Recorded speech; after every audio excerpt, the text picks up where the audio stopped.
तो अभी तक हमने इस भक्ति शास्त्री कोर्स में, है ना, क्या क्या पढ़ाई किया है?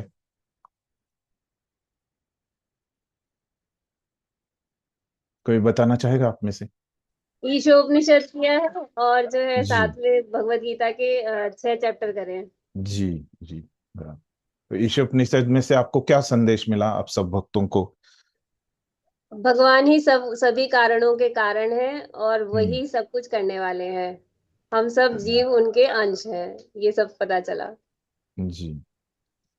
और क्या, कौन से, कहाँ से आपको ये पता चला, कौन से श्लोक से कि कैसे भगवान कारणों के कारण वो है? था ना, ईशावास्यमिदं सर्वं हम्म। यत्किंचित् जगत्यां जगत् तेन जी त्यक्तेन भुञ्जीता मा कस्य सिद्धनम। इससे मालूम हम्म। पड़ा था। जी। ईशावास्य इदम सर्वम मतलब सब कुछ भगवान से आ रहा है ना। और उस भगवान ने क्या किया है, सब जीवों के लिए एक क्या किया है, व्यवस्था की है ना। सब जीवों के लिए एक नियत उसके लिए व्यवस्था की है ना, जिसको हम कोटा बोलते हैं, है ना। तो एक नियत करके रखा है उनकी, ये जो साधन है ना। ये सब साधन सभी जीवों के लिए नियत करके दिए हैं, है ना। और हमको समझ में आया ईशोपनिषद में से कि ये जो साधन है भगवान ने हमको जो दिए है ना, वो हमको क्या करने हैं। वो अगर हम, प्रभुपाद बताते हैं तात्पर्य में कि हम उनका भगवान की सेवा में उनका इस्तेमाल कर सकते हैं, परम सत्य की, वहां पे भगवान शब्द आया नहीं, है ना।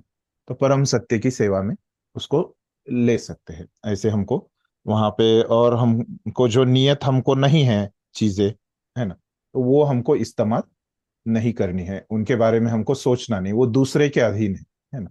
और उसके बारे में एक सोचना ये कैसे है, एक हम उसको ऐसे बोल सकते हैं कि वो एक गलत कार्य या एक पापमय कर्म है ना। जैसे हमको कुछ नियत किया गया है ना, वैसे दूसरों जीवों के लिए भी कुछ नियत किया है ना। कि भगवान ने सभी जीवों के लिए कुछ नियत ऐसे साधन रखे हैं, है ना। तो दूसरों जीवों के लिए जो नियत है, तो उधर हमने ध्यान देना ये गलत चीज है ना। तो ये भी वहां पे हमने सीखा, ऐसे असुरी लोग करते हैं, है ना। ये सार में ऐसे दो तीन वाक्य में अगर किसी ने पूछे आपको, तो ऐसे हम उसका परिचय दे सकते हैं, है ना। फिर उसके बाद हम, आपने बताया कि भगवत गीता के पहले 6 अध्याय हमने पढ़े, है ना। तो क्या आपने सीखा भगवत गीता के पहले 6 अध्यायों में, संक्षिप्त में? जैसे ईशोपनिषद का हमने संक्षिप्त में बताया, वैसे भगवत गीता के पहले कर्मयोग 6 अध्याय में। हाँ। बताया, कर्मयोग के बारे में कि जी। अर्जुन जो है पहले स्टार्टिंग वाला चैप्टर की कुरुक्षेत्र युद्ध स्थल में हम्म सैन्य निरीक्षण, तो उसमें बता रहे थे वो कि कैसे कैसे कौन सेनापति थे, कौन मतलब हम्म कौन कौन सी मतलब वो थी धर्म क्षेत्र कुरुक्षेत्र, ये सब बताया। संजय जो हम्म। था उसको व्यास देव जी का मतलब शिष्य था, तो वो जो है उनको बता रहे हैं धृतराष्ट्र को। और अर्जुन जो है सब सारी सेना को देखकर अपने सगे संबंधियों को देख के वो जो है अपने सारे हथियार डाल देता है कि मैं नहीं कर सकता। फिर नहीं, भगवान उतना दूसरे विस्तार से मत बताइए, ऐसे सार से जैसे हमने ईशोपनिषद में किया, तो आपको क्या लगता है कि सार में क्या होगा? आप जो बता रहे हो बराबर है ना। लेकिन अभी क्या, हमको दूसरा यूनिट पढ़ाई करना आत्मा है ना। और शरीर तो का ज्ञान मिला है हाँ। हमें कि दूसरे उसमें ना आत्मा हम्म हम शरीर नहीं आत्मा है। भगवान ने हम्म बहुत अच्छे से संक्षेप में बताया। फिर उसके बाद में हम्म हम्म, फिर जी। कर्मयोग आ गया। हम्म। फिर ऐसे जी जी जी। और कोई प्रयास करें? जीव और परमात्मा में संबंध, जीव और जगत में संबंध, जगत और परमात्मा में संबंध, ऐसा। जी। और कोई प्रयास करे? हाँ माता जी। हरे कृष्णा। हमें हम्म। निष्काम कर्म करना चाहिए, हम्म। जिससे जैसे हम हम, बंधन में नहीं बनेंगे। जी जी जी, है ना। जैसे आप लोगों को प्रभु जी ने बताया होगा कि भगवत गीता के 3 भाग है ना। हाँ तो जी। कौन से बताए? कर्म योग, हम्म ज्ञान योग और ध्यान योग, और साथ में भक्ति योग। 4 योग है हम्म। ना। कर्म जी। योग, भक्ति योग और फिर ज्ञान योग। हाँ, ऐसे क्रम से ऐसे है ना। कर्म योग, फिर भक्ति योग और ज्ञान योग, है ना। ये 3 भाग है। तो ये पहले 6 अध्याय को क्या कहा जाता है, जैसे माता जी ने अभी निष्काम कर्मयोग कर्म के योग। बारे में कहा, हाँ है हाँ। ना। तो कर्मयोग मतलब क्या है ये निष्काम कर्म निष्काम है ना, कर्मयोग। सामान्य भाषा में, है ना। सकाम कर्मयोग को वहां पे लिया नहीं जाता, है ना। तो कर्मयोग मतलब निष्काम कर्मयोग। तो निष्काम। ये निष्काम कर्मयोग इसका विषय है ना, बराबर है एकदम, है ना।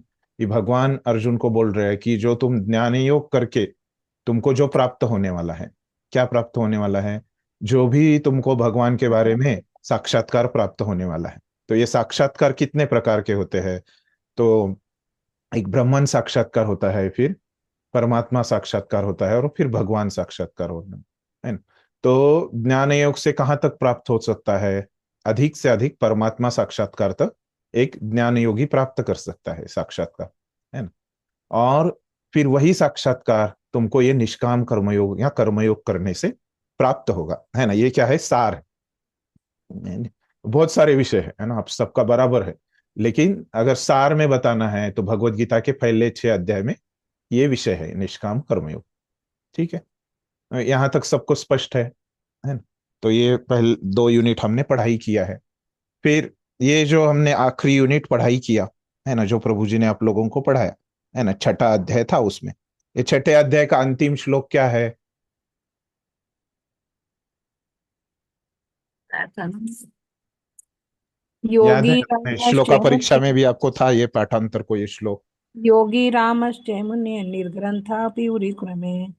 हाँ। नहीं नहीं, 6ठे ये अध्याय मतलब का अंतिम श्लोक ये नहीं है। अंतिम। अच्छा। योगिनामपि सर्वेषां हाँ मद्गते निरात्मना। हाँ, ये मत जी, बोलिए। अंतरात्मा। बोलिए, पूरा बोलिए। हाँ, मत। हम्म, क्या? योगिनापि सर्वेषां हाँ। मद्गतेऽतर आत्मना श्रद्धावान् भजते यो मां स मे युक्तमो मत। अर्थ पढ़िए, इसका क्या है? समस्त योगियों में से जो योगी अत्यंत श्रद्धा पूर्वक मेरे परायण है, अपने हम्म अंतःकरण में मेरे विषय में सोचता है और हम्म मेरी दिव्य प्रेमा भक्ति करता है, वह योग में मुझसे परम अंतरंग रूप में युक्त रहता है और जी। सबों में सर्वोच्च है। यही हम्म मेरा मत है। तो यहाँ पे क्या बोला कि जो सर्वोच्च है है ना, तो वो क्या करता है? भक्ति करता है ना। ऐसे वहां पे भाषांतर में आया है, बराबर है। तो अभी हमने ये पढ़ा है कि भगवान वहां पे बताए कि जो भक्ति करता है वो सर्वोच्च है, सर्वोच्च योगी है, इस प्रकार से बताए। तो अभी हमको प्रश्न आ सकता है कि हम ऐसे बोलेंगे कि ये भक्ति करता है कोई, है ना, तो भक्ति क्या है ये, है ना। तो ये अभी हमको पता है, क्योंकि हमने बहुत सारे हम प्रवचनों में भाग लेते हैं। लेकिन अभी शास्त्रों में क्या बताया है, हमारे आचार्यों ने क्या बताया है ये भक्ति के बारे में, है ना। तो ये क्या है, भक्ति की व्याख्या उन्होंने क्या की है ना।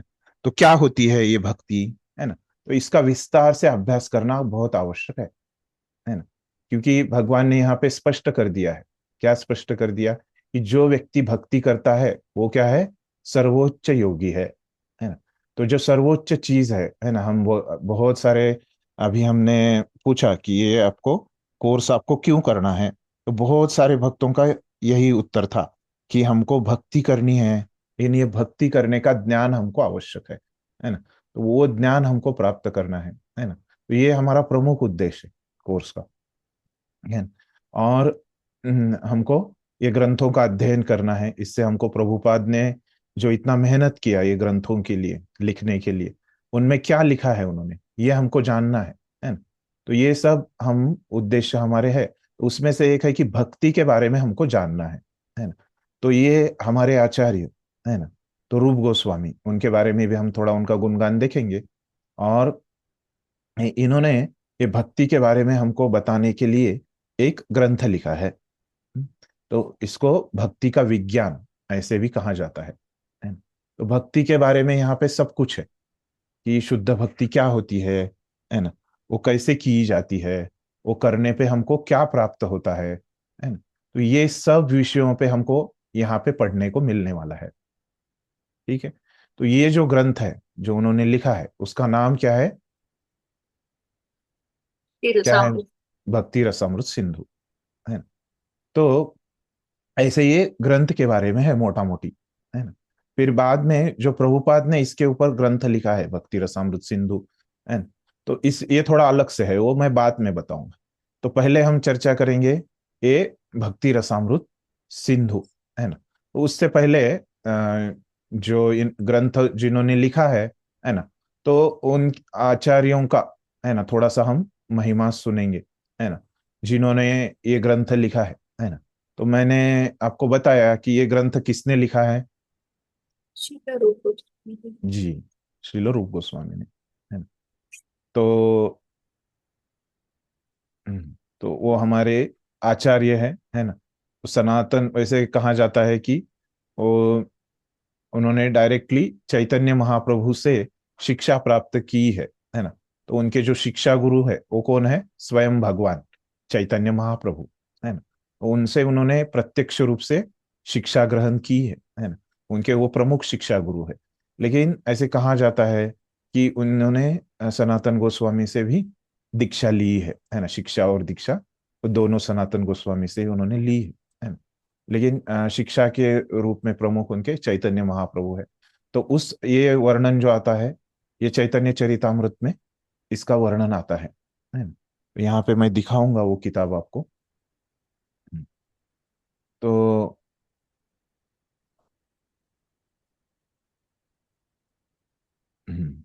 तो ये चैतन्य चरितामृत का 19वां अध्याय है ना। तो यहाँ पे हम पूरा नहीं पढ़ेंगे, बस यहाँ पे जो कुछ वर्णन है तो वो मैं बस पढ़ूंगा, है ना। तो जिन्होंने ये ग्रंथ लिखा है, तो उनकी कृपा प्राप्त करने के लिए यहाँ पे उनकी कुछ महिमा है ना। तो उनका आशीर्वाद प्राप्त करके हम ये ग्रंथ में प्रवेश करेंगे, ऐसे उद्देश्य है ना। तो यहाँ पे विस्तार से चैतन्य चरितामृत पढ़ना अपना भी उद्देश्य नहीं है ना। तो इसीलिए हम वहाँ पे बस श्लोक और भाषांतर पढ़ के हम आगे बढ़ेंगे। तो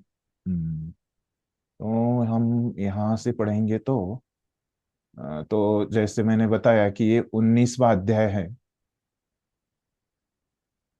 चैतन्य चरितामृत मध्य लीला का। हम्म, हम्म, ठीक है। उसमें से हम हम्म, तो यहाँ से पढ़े क्या। यहाँ पे पता चलेगा हमको कि चैतन्य महाप्रभु ने उनको हम्म, शिक्षा दी है। हाँ, तो पहले क्या होता है, थोड़ा इसकी पार्श्वभूमि बताता हूँ कि यहाँ पे क्या हो गया अभी तक, कि चैतन्य महाप्रभु वृंदावन गए थे, है ना। और वृंदावन से वो प्रयागराज उनके जो सेवक है ना, तो उनका नाम है बलभद्र भट्टाचार्य, है ना। तो वो उनको प्रयागराज में लेके आते हैं, है ना। तो ऐसे इसकी पार्श्वभूमि है। तो फिर उसमें से 19वें अध्याय में ये 114वां श्लोक आता है। तो वो क्या है, लोक भिड़े भये प्रभु दशाश्वमेधे याय रूप गोसाई रे शिक्षा करा न शक्ति संचारिया। तो क्या है अनुवाद, प्रयाग में भारी भीड़ होने के कारण श्री चैतन्य महाप्रभु दशाश्वमेध घाट गए। तो प्रयाग में आए हैं वो, उससे पहले वो वृंदावन में थे, है ना। यहीं पर उन्होंने श्री रूप गोस्वामी को शिक्षा दी और भक्ति योग दर्शन में उनमें शक्ति का संचार किया, है ना। तो चैतन्य ये प्रमुख है अपने रूप गोस्वामी। और क्यों, क्योंकि ये साक्षात भगवान जो चैतन्य महाप्रभु है उनसे उन्होंने शिक्षा ग्रहण की है ना। यहाँ पे स्पष्ट रूप में हमको समझ में आया। फिर आगे क्या बता रहे हैं, कृष्ण तत्व भक्ति तत्व रस तत्व प्रांत सभे सिखाई ल प्रभु भागवत सिद्धांत, है ना। उसमें क्या बोल रहे, श्री चैतन्य महाप्रभु ने श्रील रूप गोस्वामी को कृष्ण तत्व भक्ति तत्व तथा रस तत्व की चरम सीमा की शिक्षा दी, है ना। तो सभी कुछ उन्होंने ज्ञान दे दिया है उनको, है ना। जिसकी चरम परिणति राधा तथा कृष्ण के माधुर्य प्रेम में होती है ना। तो ये राधा कृष्ण का जो प्रेम है वो अंतिम है।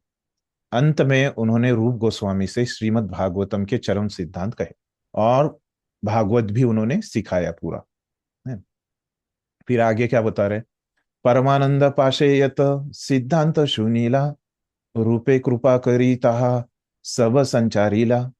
तो क्या बोल रहे, श्री चैतन्य महाप्रभु ने रामानंद राय से जितने भी सिद्धांत सुने थे उन सब को रूप गोस्वामी को सिखलाया और उन्हें भली भांति शक्ति प्रदान की जिससे वे उन्हें समझ सके।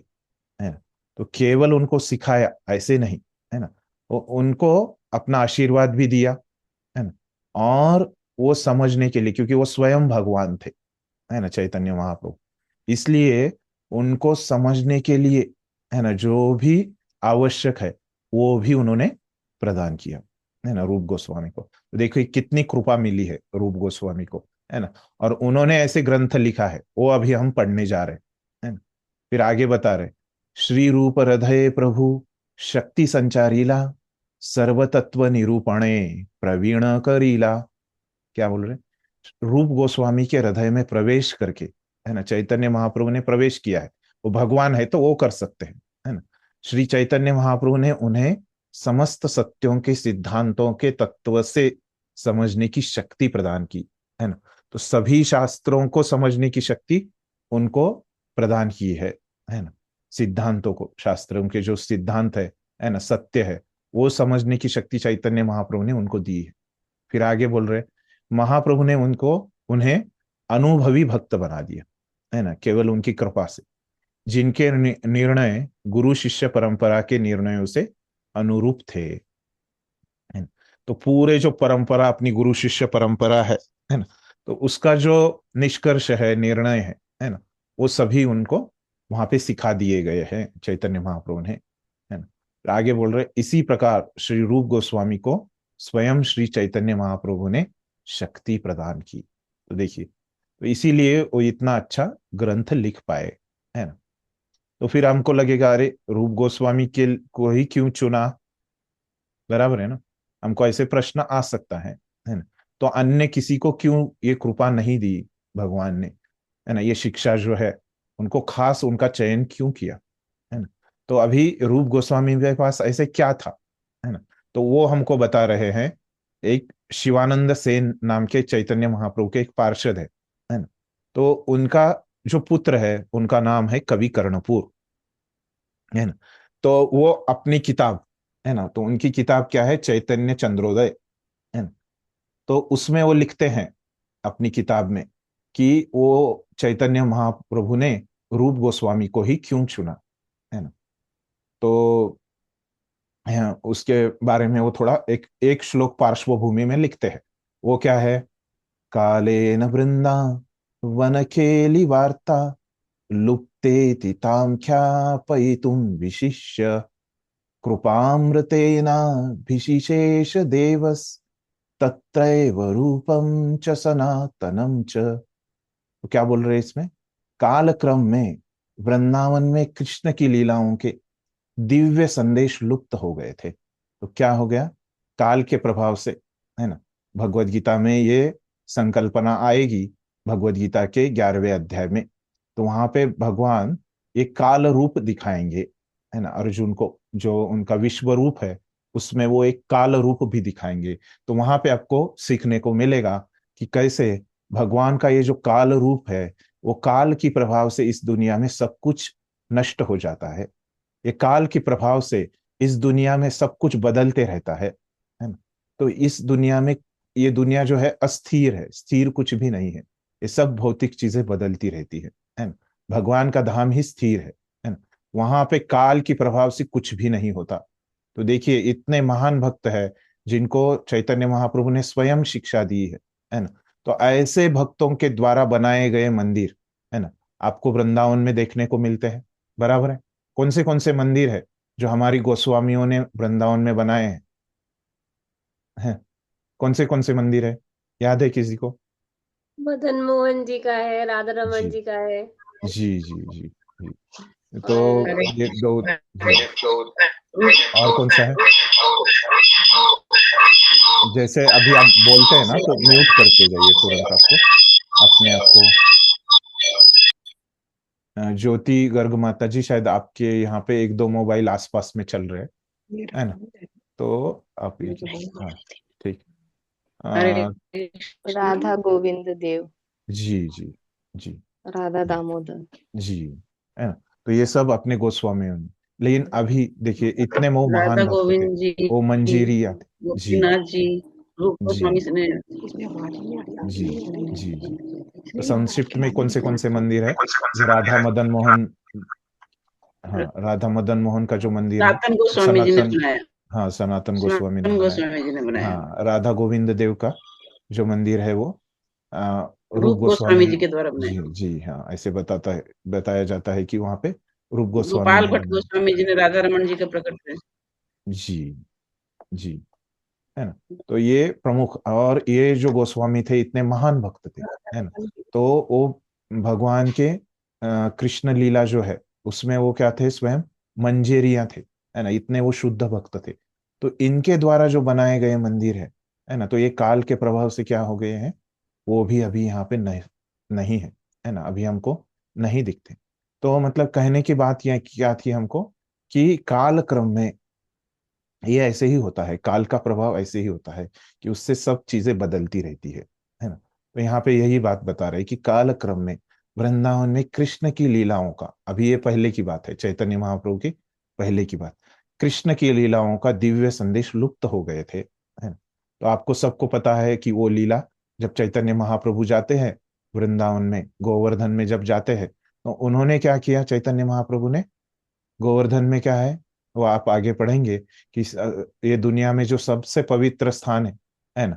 तो ऐसे बताते जाते कि कैसे वृंदावन है, वृंदावन से कम कम पहले मथुरा है, अंत में बताते हैं कि सबसे जो दुनिया में पवित्र स्थान है वो है राधा कुंड और श्याम कुंड। ये आप पढ़ेंगे आपके उपदेशामृत ग्रंथ में। तो अभी हमको पता चला कि राधा कुंड, श्याम कुंड ये पवित्र स्थान है। लेकिन चैतन्य महाप्रभु जब गए, तो अभी जब हम जाते हैं गोवर्धन, तो हमको पता है कि वहां पे राधा कुंड, श्याम कुंड है। तो चैतन्य महाप्रभु जब गए वहां पे, तो उनको पता नहीं था, है ना। तो वो स्थान क्या हो गया था, लुप्त हो गया था, है ना। तो ऐसे बहुत सारे स्थान है, लेकिन ये प्रमुख स्थान है, इसलिए मैं इसके बारे में बता रहा हूँ, है ना। तो ये जो लुप्त हुआ हुआ स्थान है ना, राधा कुंड, श्याम कुंड, तो ये किसने ढूंढ के हमको दिया, चैतन्य महाप्रभु ने, है ना। तो उससे पहले ये लुप्त हो गया था, है ना। तो यही बात यहाँ पे बता रहे हैं, है ना। इन दिव्य लीलाओं की स्पष्ट रूप से स्थापना करने के लिए ही श्री चैतन्य महाप्रभु ने प्रयाग में श्रील रूप गोस्वामी तथा सनातन गोस्वामी को अपनी कृपा का अमृत प्रदान किया, जिससे वे वृंदावन में यह कार्य संपन्न कर सके, है ना। तो चैतन्य महाप्रभु जब वृंदावन में गए थे तो कितना समय रुके थे, पता है किसी को, केवल 2 महीने, है ना। केवल 2 महीने उन्होंने वृंदावन में बिताए हैं। तो उनको ये सब कुछ कार्य करना, तो उनको जितना वहां पे वो तो सब कुछ कर सकते थे, क्योंकि वो तो स्वयं भगवान थे, है ना। वो करना चाहते तो, है ना। लेकिन उन्होंने जो कुछ भी किया उनकी लीला में, है ना, तो वो उन्होंने किया, लेकिन जो बचा हुआ कार्य है ना, तो उन्होंने किसको दिया, रूप गोस्वामी और सनातन गोस्वामी को दिया, है ना। तो ये उनके बारे में हमको कौन बता रहे हैं, कवि कर्णपुर, है ना, जो कि चैतन्य महाप्रभु के एक पार्षद है, शिवानंद सेन, उनके पुत्र है। अपनी किताब चैतन्य चंद्रोदय नाटक, इसमें वो बताया उन्होंने ऐसे, है ना, कि इतना महान कार्य उन्होंने किया है। तो वो लोग सेवा कर रहे हैं चैतन्य महाप्रभु के लिए, है ना। तो इसीलिए चैतन्य महाप्रभु ने उनको जिस प्रकार की जो सेवा दी है, और उसके लिए जो ज्ञान आवश्यक है, उसके लिए जो शक्ति आवश्यक है, वो भी चैतन्य महाप्रभु ने उनको वहां पे प्रदान की है ना। फिर अभी रूप गोस्वामी के महिमा के बारे में हमको आगे कवि कर्णपुर और बता रहे हैं। वो क्या बोलते हैं, यह प्रागेव प्रिय गुण गणैर गाढ़ बद्धोपि मुक्तो गेहाध्यासाद्रस इव परो मूर्त एवाप्य मूर्तः प्रेमालापैर्दृढ़तर परिष्वंगरंगै प्रयागे तम श्री रूपम समम नुपमेनानुजग्राह देवः, है ना। इसमें क्या बता रहे हैं कि श्रील रूप गोस्वामी प्रारंभ से ही श्री चैतन्य महाप्रभु के दिव्य गुणों के प्रति अत्यंत आकृष्ट थे। तो शुरू से ही आपको मोटा मोटी उनके जीवन में पता है, कैसे एक वो मुस्लिम राजा के रहते हुए भी, है ना, उनके वो वित्त मंत्री थे रूप गोस्वामी, और सनातन गोस्वामी क्या थे, वो राजा के प्रधानमंत्री, है ना। तो ऐसे ये दो भाई, है ना, इतनी बड़ी जिम्मेदारी पे कार्य करते हुए भी कैसे भक्ति करते थे, है ना। ये आपने सुना होगा अभी तक। तो क्या बोल रहे कि शुरू से ही उनको ये चैतन्य महाप्रभु के दिव्य गुणों के प्रति अत्यंत आकृष्ट थे वो। फिर आगे क्या हो गया, इस तरह उन्होंने गृहस्थ जीवन से स्थायी रूप से वैराग्य ले लिया। लेकिन जब उनके हो गए, जो कर्तव्य गृहस्थ जब थे, है न, तब उन्होंने जो अपने कर्तव्य किए, तो स्वाभाविकता गृहस्थ आश्रम के बाद फिर वानप्रस्थ संन्यास, तो उन्होंने क्या किया, उसके बाद वैराग्य ले लिया, संन्यास लिया। फिर श्रील रूप गोस्वामी तथा उनके छोटे भाई वल्लभ को श्री चैतन्य महाप्रभु का आशीर्वाद प्राप्त हुआ, है ना। तो उनको पहले भी मिले थे, कहाँ पे, जहाँ पे वो रहते थे, वो जगह का नाम है रामखेली, है ना। तो प्रभुपाद की भी इसके बारे में थोड़ा सा अपने ग्रंथ में बताएंगे, उस समय हम देखेंगे, है। तो ये रामखेली जगह, यद्यपि महाप्रभु अपने दिव्य शाश्वत रूप में दिव्य पद को प्राप्त थे, किंतु प्रयाग में उन्होंने रूप गोस्वामी को कृष्ण के दिव्य भाव में प्रेम के विषय में बतलाया, है। तो चैतन्य महाप्रभु ने उनको बताया है, शिक्षा दी है। फिर महाप्रभु ने बड़े प्रेम से उनका आलिंगन किया और उन्हें अपनी पूर्ण कृपा प्रदान की, है। इस प्रकार से यहाँ पे वर्णन है। फिर अगले श्लोक में क्या बोल रहे हैं, प्रिय स्वरूपे दयित स्वरूपे प्रेम स्वरूपे सहजाभिरूपे निजानुरूपे प्रभुरेक रूपे तथानुरूपे स्वविलास रूपे। क्या बोल रहे इसमें, कि श्रील स्वरूप दामोदर के प्रिय मित्र श्रील रूप गोस्वामी, है ना, उनके जो दोस्त थे स्वरूप दामोदर गोस्वामी, है ना, ऐसे वो रूप गोस्वामी, वो क्या है, श्री चैतन्य महाप्रभु की हूबहू अनुकृति थे और वे महाप्रभु को अत्यंत प्रिय थे, है ना। तो ऐसे नहीं था कि रूप गोस्वामी के को ही आकर्षण था चैतन्य महाप्रभु को, लेकिन वो इतने बड़े उन्नत भक्त थे कि चैतन्य महाप्रभु भी उनके ऊपर प्रेम करते थे। देखिए, स्वयं भगवान भी उनके ऊपर प्रेम करते थे, उनके लिए अत्यंत प्रिय थे। श्री चैतन्य महाप्रभु के प्रेम की साक्षात मूर्ति, है ना, जो चैतन्य महाप्रभु का प्रेम है उसकी साक्षात मूर्ति वो थे रूप गोस्वामी। स्वाभाविक रूप से अत्यंत सुंदर थे, है ना, मतलब स्वभाव से, उनकी गुणों की वजह से वो बहुत सुंदर थे, बहुत वैष्णव उनमें गुण थे। उन्होंने महाप्रभु द्वारा स्थापित सिद्धांतों का सावधानी से पालन किया, है। तो चैतन्य महाप्रभु के जो सिद्धांत है, भक्ति के सिद्धांत, वो उन्होंने उसकी स्थापना की है और वे भगवान कृष्ण की लीलाओं की सही व्याख्या करने के लिए उपयुक्त व्यक्ति है ना। तो चैतन्य महाप्रभु और कृष्ण की जो लीलाएं हैं, जो भक्ति है, उसके ऊपर जो अधिकारी व्यक्ति है वो कौन है, रूप गोस्वामी है ना। तो इसीलिए अभी अपने ग्रंथ में प्रभुपाद भी बताएंगे कि हम सब लोग जो है इस्कॉन में, है ना, जो हम भक्ति कर रहे हैं, वो हम कैसे भक्ति कर रहे हैं, रूपानुग ऐसे शब्द प्रभुपाद इस्तेमाल करते हैं। शायद से यहाँ पे करते हैं या उपदेशामृत, शायद से उपदेशामृत में ही करते हैं, है ना, कि रूपानुग इस प्रकार से शब्द प्रभुपाद लिखते हैं। मतलब हम जो भक्ति कर रहे हैं इस्कॉन में, है ना, तो हम कौन से संप्रदाय में भक्ति करते हैं, ब्रह्म मध्व गौड़ीय संप्रदाय, है ना। तो हम बोलते हैं कि गौड़ीय, और ये गौड़ीय जो है चैतन्य महाप्रभु का जो हमको सिखाया है, वो हमको कौन सिखा रहा है, हम रूप गोस्वामी के ग्रंथों के आधार पे, प्रभुपाद ने जो ग्रंथ लिखे हैं उनसे हम, उनके आधार पे हम भक्ति करते हैं इस्कॉन में, है ना। तो इसीलिए हमको जो इस्कॉन में हम भक्ति करते हैं वो क्या है, रूपानुग भक्ति है ना। तो ऐसे भी उसको कहा जाता है। फिर आगे क्या बता रहे हैं, श्री चैतन्य महाप्रभु ने उस पर इसलिए अपनी कृपा दृष्टि डाली ताकि वे दिव्य साहित्य की रचना करके सेवा कर सके। तो चैतन्य महाप्रभु ने, है ना, जो कुछ भी उनको बताया है, तो उसमें क्या था उनका इच्छा कि आगे जाके वो ग्रंथ लिखे, है ना, जिससे लंबे समय तक लोगों को भक्ति का ज्ञान रहे, है ना। तो इस तरह से यहाँ पे हमने देखा कि कैसे एक महान आचार्य है अपने, कौन से है ये आचार्य, क्या नाम है इनका, श्री रूप गोस्वामी। हाँ। तो इनकी महत्ता का, इनके गुणों का हमने एक थोड़े से 4-5 श्लोकों में एक वर्णन देखा, ताकि क्या हो जाए, तो जिनके द्वारा जो लिखा हुआ ये ग्रंथ है ना, जो अभी हम अध्ययन करने जा रहे हैं, है ना, तो जैसे कोई प्रवचन होता है ना, तो आपने देखा होगा कि वो प्रवचन के पहले क्या बताया जाता है, जो प्रवचन करने वाले व्यक्ति है ना, तो उनके बारे में संक्षिप्त में उनका परिचय दिया जाता है ना।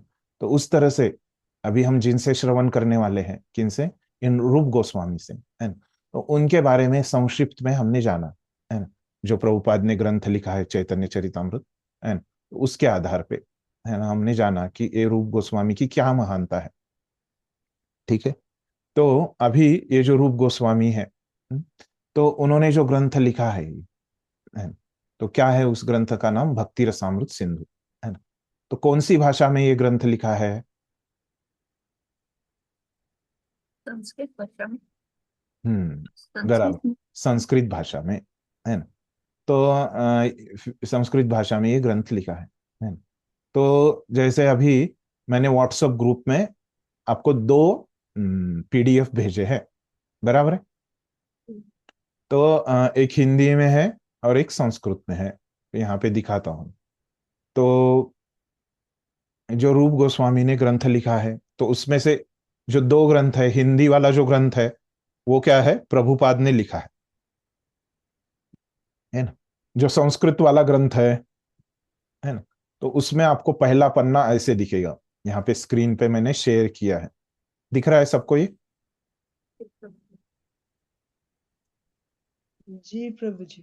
तो यहाँ पे ऐसे उन्होंने लिखा है ना, श्री श्री भक्ति रसामृत सिंधु भगवत भक्ति भेद निरूपक पूर्व विभाग प्रथम लहरी सामान्य भक्ति श्री श्री राधा गोविंद देवो विजयते।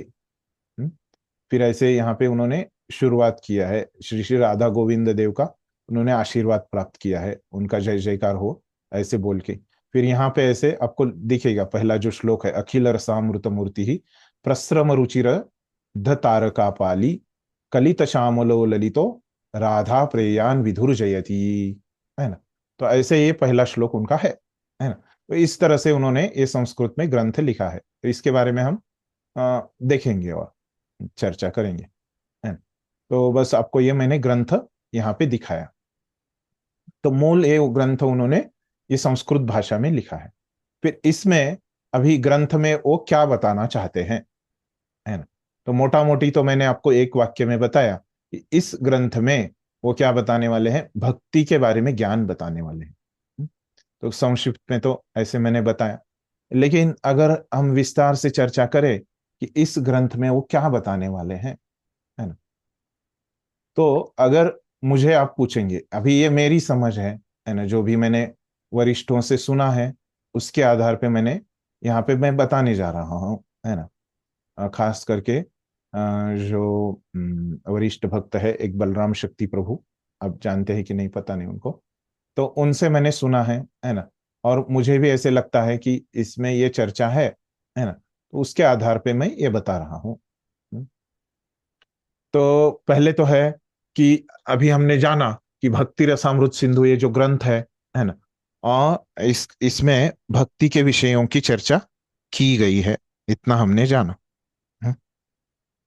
फिर ये ऐसे होने के बाद फिर इसमें क्या क्या मुख्य विषय है जिसके बारे में चर्चा की गई है। तो पहले तो हम ये जानते हैं कि ये क्यों हमारे लिए महत्वपूर्ण है, ये ग्रंथ। तो ये ग्रंथ हमको इसलिए महत्वपूर्ण है, जैसे तो ये ग्रंथ में क्या किया है कि भक्ति की व्याख्याएं दी है। तो बहुत सारी, अगर आप मुझे पूछेंगे कि इस ग्रंथ में क्या है ना, तो एक प्रकार से मैं ऐसे भी बता सकता हूं आप लोगों को कि ये ग्रंथ में क्या दी है, बहुत सारी व्याख्याएं दी है। किसकी व्याख्याएं दी है? पहले तो यहाँ पे शुद्ध भक्ति की व्याख्या की गई है ना। तो यहाँ पे नहीं, तो श्रीधाम पंढरपुर प्रभु, जी प्रभु जी, हरे कृष्णा। मैंने और एक नाम से ज्वाइन किया है, कुछ जी लिखना है मुझे, तो उसको भी जरा को होस्ट बनाइए ना। मैं नहीं बना ठीक पा रहा है, हूँ, शायद होस्ट ही बना पाता है। ठीक है प्रभु जी, एक मिनट एक मिनट। हम्म। एक मैं शेयर करता हूँ, तो वहां पे मैं कुछ है, मेरे को चीजें। दिखाई दिया। हम्म। हो गया प्रभु जी। ठीक। हम्म।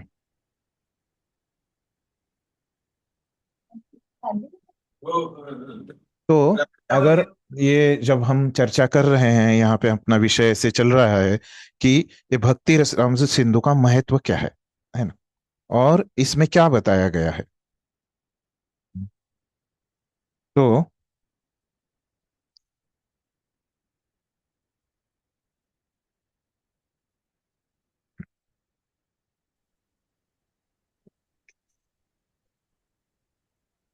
क्या समस्या आ रही है यहाँ पे। हम्म। तो ये भक्ति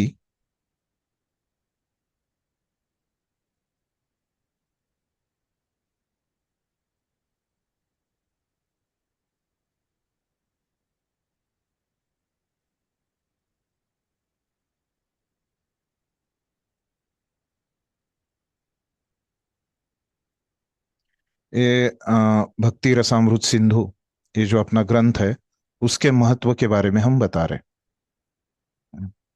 तो अभी उसमें मैंने जैसे बताया कि इस बुक में पूरी व्याख्याएं दी है ना। तो व्याख्याओं की किताब है ना, सॉरी।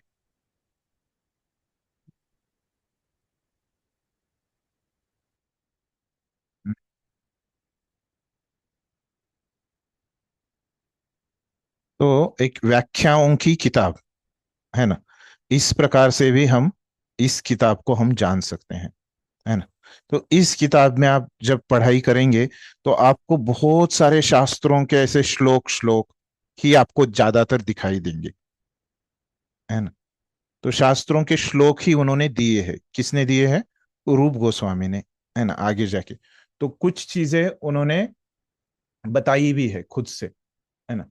लेकिन ज्यादातर अधिकतर चीजें जो है, ये किताब में आपको जो दिखेगी, वो शास्त्रों के श्लोक ही दिखेंगे, है ना।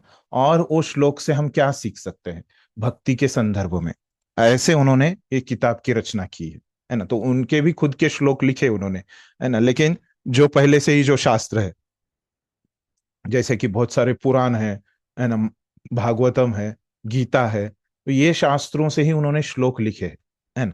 तो यहाँ पे आपको कुछ कथा, है ना, या ऐसे आपको सुनने को नहीं मिलेगा, है ना। तो ये थोड़ा सा क्या है, जिसको हम बोलेंगे कि एक सिद्धांतिक ग्रंथ है ना, जिसको हम बोलते हैं कि एक टेक्निकल ग्रंथ है ना। तो व्याख्या कैसे होती है, व्याख्या मतलब क्या, व्याख्या समझ में आ रहा है सबको, डेफिनेशन, है ना।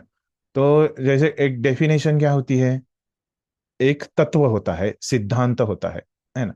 तो मैंने जैसे बताया, ये किताब ही क्या है, व्याख्याओं की किताब है ना। तो इसमें अधिकतर आपको व्याख्या ही मिलेंगी। तो ये किताब कैसे है, पूरी एक सिद्धांतिक रूप में है, एक तात्विक रूप में है ना। तो ये आपको समझ के लेना पड़ेगा, है ना। तो ऐसे है, ये मुख्य विषय है ना। और जो हमको भक्ति करने में जो व्याख्याओं की आवश्यकता है, तो भक्ति करने में पहले हमको भक्ति की व्याख्या की आवश्यकता है ना। तो वो भी यहाँ पे बताई गई है ना। फिर और क्या बताया, पूरा भक्ति तत्व, फिर प्रेम तत्व, है ना। तो यहाँ तक फिर हम क्या करने वाले हैं, जो आपको प्रभुपाद की किताब दिखेगी, है ना। तो वहां पे प्रभुपाद की किताब में आपको कितने अध्याय हैं वहां पे, भक्ति रसामृत सिंधु इस ग्रंथ में आपको वहां पे, एक मिनट, तो वहां पे आप जाएंगे, तो आपको वहां पे दिखेंगे। हाँ, तो 51, है ना, 51 अध्याय है वहां पे, है ना, प्रभुपाद की किताब में। लेकिन हमारे लिए वहां पे इस कोर्स के लिए हमारे बस 19 अध्याय ही है ना, जो प्रारंभिक है। तो पूरी ये जो किताब लिखी है रूप गोस्वामी ने, है ना, तो उसका संक्षिप्त में जो लिखा है अध्याय के रूप में, है ना। तो ये प्रभुपाद ने जो अध्याय के रूप में लिखा है, उस प्रकार से रूप गोस्वामी ने नहीं लिखा है, वो हम बाद में देखेंगे कि कैसे उन्होंने लिखा है, कैसे प्रभुपाद ने लिखा है।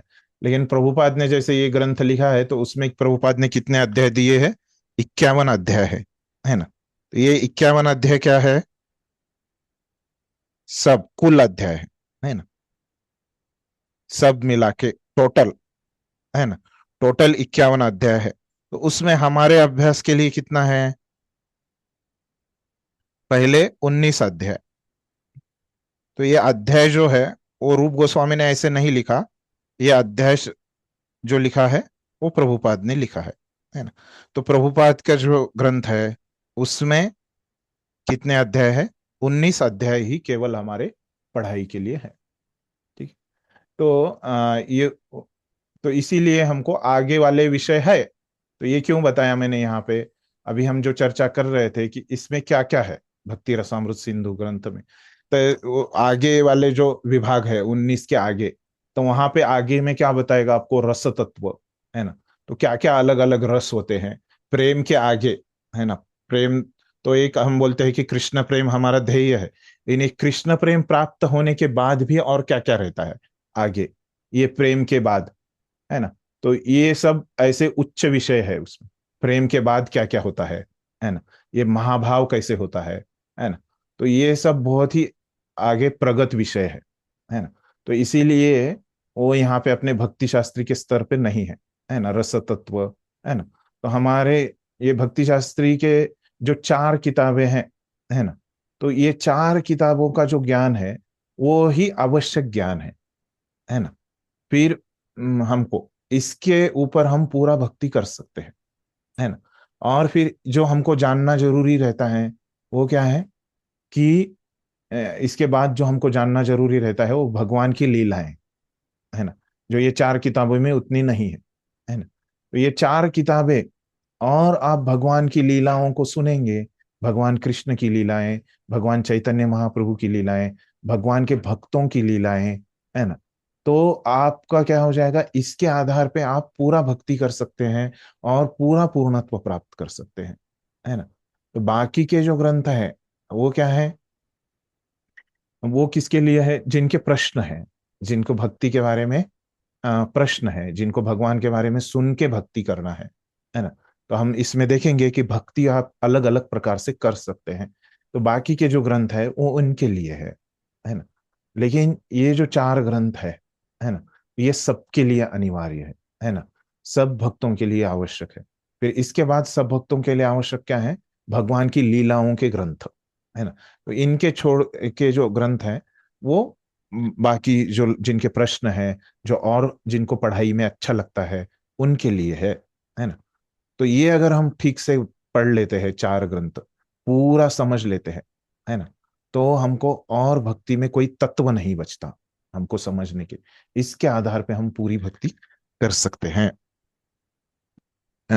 तो अभी तो इस किताब में हमने देखा कि सब विषय है और सभी विषयों की भक्ति के भक्ति तत्व है, प्रेम तत्व है, रस तत्व है ना। और क्या है? रसों के अलग अलग भेद है ना। प्रेम के आगे के विषय है ना, जो हम नहीं पढ़ेंगे लेकिन इस किताब में है ना। तो ये विषय इस किताब में उल्लेखित किए गए हैं, है ना। तो फिर अभी आपको लगता होगा, है ना, तो भक्ति तो क्या है? भावग्राही जनार्दन, आपने सुना होगा ऐसे, बराबर है ना। भगवान तो किससे प्रसन्न होते हैं? हाँ। भाव से प्रसन्न होते हैं, है ना। ये पढ़ाई से भगवान थोड़ी प्रसन्न होते हैं, बराबर है। ये तर्क से भगवान प्रसन्न होते हैं? ये व्याख्याओं से भगवान प्रसन्न हो जाएंगे? क्या लगता है आपको? प्रसन्न हो जाएंगे? ये जो हम पढ़ाई कर रहे हैं, ये व्याख्याएं कर रहे हैं, मैंने जैसे बताया कि ये क्या है? सिद्धांत है यहाँ पे, है ना। ये सिद्धांत आप समझ के लेंगे, है ना, तो भगवान प्रसन्न हो जाएंगे क्या? क्या लगता है आपको? कनेक्शन तो नहीं होगा ना भगवान से। प्रभु जी हो जाएंगे, क्योंकि भगवान खुद कहते हैं कि जो आर्त, हम्म। जिज्ञासु, ज्ञानी और जो हम्म। अर्थार्थी हैं, उनमें उन चारों में, चारों प्रिय तो मुझे हैं, लेकिन उनमें से ज्ञानी जो है वो मुझे अतिशय प्रिय है, लेकिन वो मतलब सकाम कर्म में, मतलब भौतिकता में नहीं होने चाहिए। ओके, ऐसे माता जी को लगता है कि जो ज्ञानी उसमें, लेकिन वो उन्होंने जो ज्ञानी है बताया ना 7.16 वो भक्त ज्ञानी, वो जो श्लोक बता रहा है, आप आगे चर्चा करेंगे, तो वो जो श्लोक है वो भक्तों के बारे में नहीं बता रहा है ना। तो वो बराबर है, आपने जो बताया गीता में बताया है, लेकिन वो जो श्लोक वहां पे आप संदर्भ देखेंगे तो वो जो श्लोक है वो किसके लिए, मिश्र भक्तों के लिए, है ना।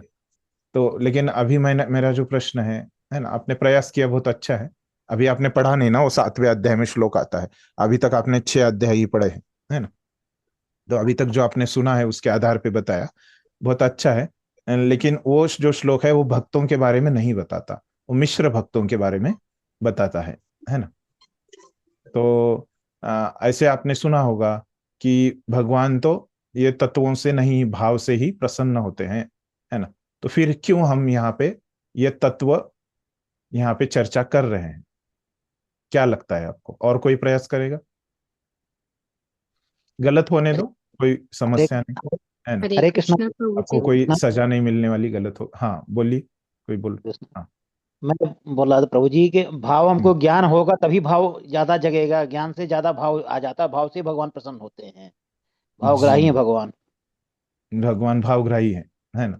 लेकिन कैसे, फिर क्यों कर चर्चा करने की, भाव ही उत्पन्न करने का ना भगवान के बारे में। भाव कभी एक उत्पन्न हो जब हमको ज्ञान मिलेगा प्रभु जी, बिना ज्ञान जी के भाव नहीं उत्पन्न होगा, भाव बिना ज्ञान जी होगा तभी। जी जी जी। तो श्रवण प्रभु जी के करने से कहने से, प्रभु जी, श्रवण हाँ करने से, हाँ, क्या श्रवण करने से? भगवान के विषय में जो सुनने भगवान से। की लीलाएं सुनेंगे। हाँ जी जी, लीलाएं। जी, हाँ, सुनने से क्या हो जाएगा फिर? भाव उत्पन्न होंगे। जी हम्म। उत्पन्न। भगवान भगवान के बारे जी, में फिर जानेंगे। शुद्ध हो प्रभु जी जाएगा। एक वो एक एक बताइए। प्रोसेस है ना कि कैसे हाँ श्रद्धा श्रद्धा होती है, उसके बाद साधु संग होता है, उसके बाद भजन क्रिया होती है, फिर हमारी रुचि बढ़ती है, तो तब जाके भाव पे हम आते हैं। तो जी शुरुआत यहीं से होती है, श्रवण से धीरे धीरे हम उस स्टेज पे पहुंचते हैं। तो उसके लिए हमें जी शास्त्र पढ़ना जरूरी है, जिससे हम ठीक तरह से चीजों को समझ सके, मनमाने ढंग से हम भक्ति ना करें। जी जी, धन्यवाद। कि कैसे बताया कि प्रभु जी ने बताया कि दोनों आवश्यक है, साथ साथ चलेगा, है ना। और माता जी ने बताया कि कैसे उनके स्तर होते हैं, तो भाव जो है ऊपर का स्तर है, वो तुरंत नहीं आएगा, है ना, धीरे धीरे वो आएगा, है ना। ठीक है, और कुछ, कोई कुछ बताना चाहेगा, प्रयास करेगा? हाँ बोलिए माता जी। हरे कृष्णा प्रभु जी, दंडवत प्रणाम। हाँ प्रभु जी, सिद्धांतों को जीवन में उतारेंगे तो भी ये सिद्धांत काम के, अगर सिद्धांतों को जीवन में नहीं उतारेंगे तो कोई फायदा नहीं है।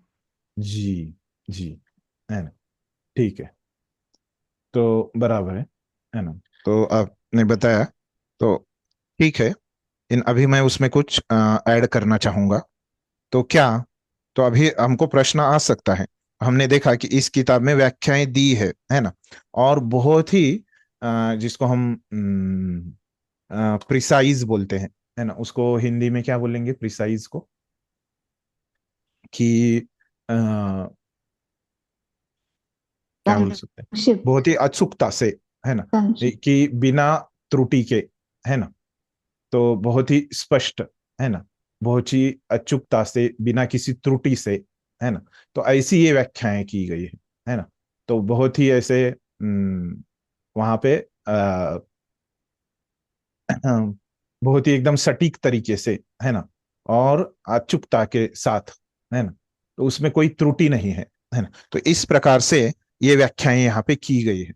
तो इतना मतलब उन्होंने मेहनत किया है, इतना अपना बुद्धि वहां पे उन्होंने लगाया है ना। तो ऐसी व्याख्या करने में, है ना, जरूरत ही क्या थी, है ना। ऐसे हमको प्रश्न आ सकता है, केवल भाव ही विकसित करें, है ना। आप लोगों ने भी कुछ उसके बारे में सोचा, है ना। तो ठीक है, मैं उसके बारे में और कुछ बताना चाहता हूँ, है ना। तो अगर हमारे पास व्याख्याएं नहीं है, है ना, तो ये ऐसे अगर हमारे पास व्याख्याएं नहीं है ना, तो क्या हो जाएगा, हमको समझेगा नहीं, है ना। तो जैसे अभी मैं यहाँ पे रहता हूँ, है ना, सभी आप लोग आपके आपके घर में है ना।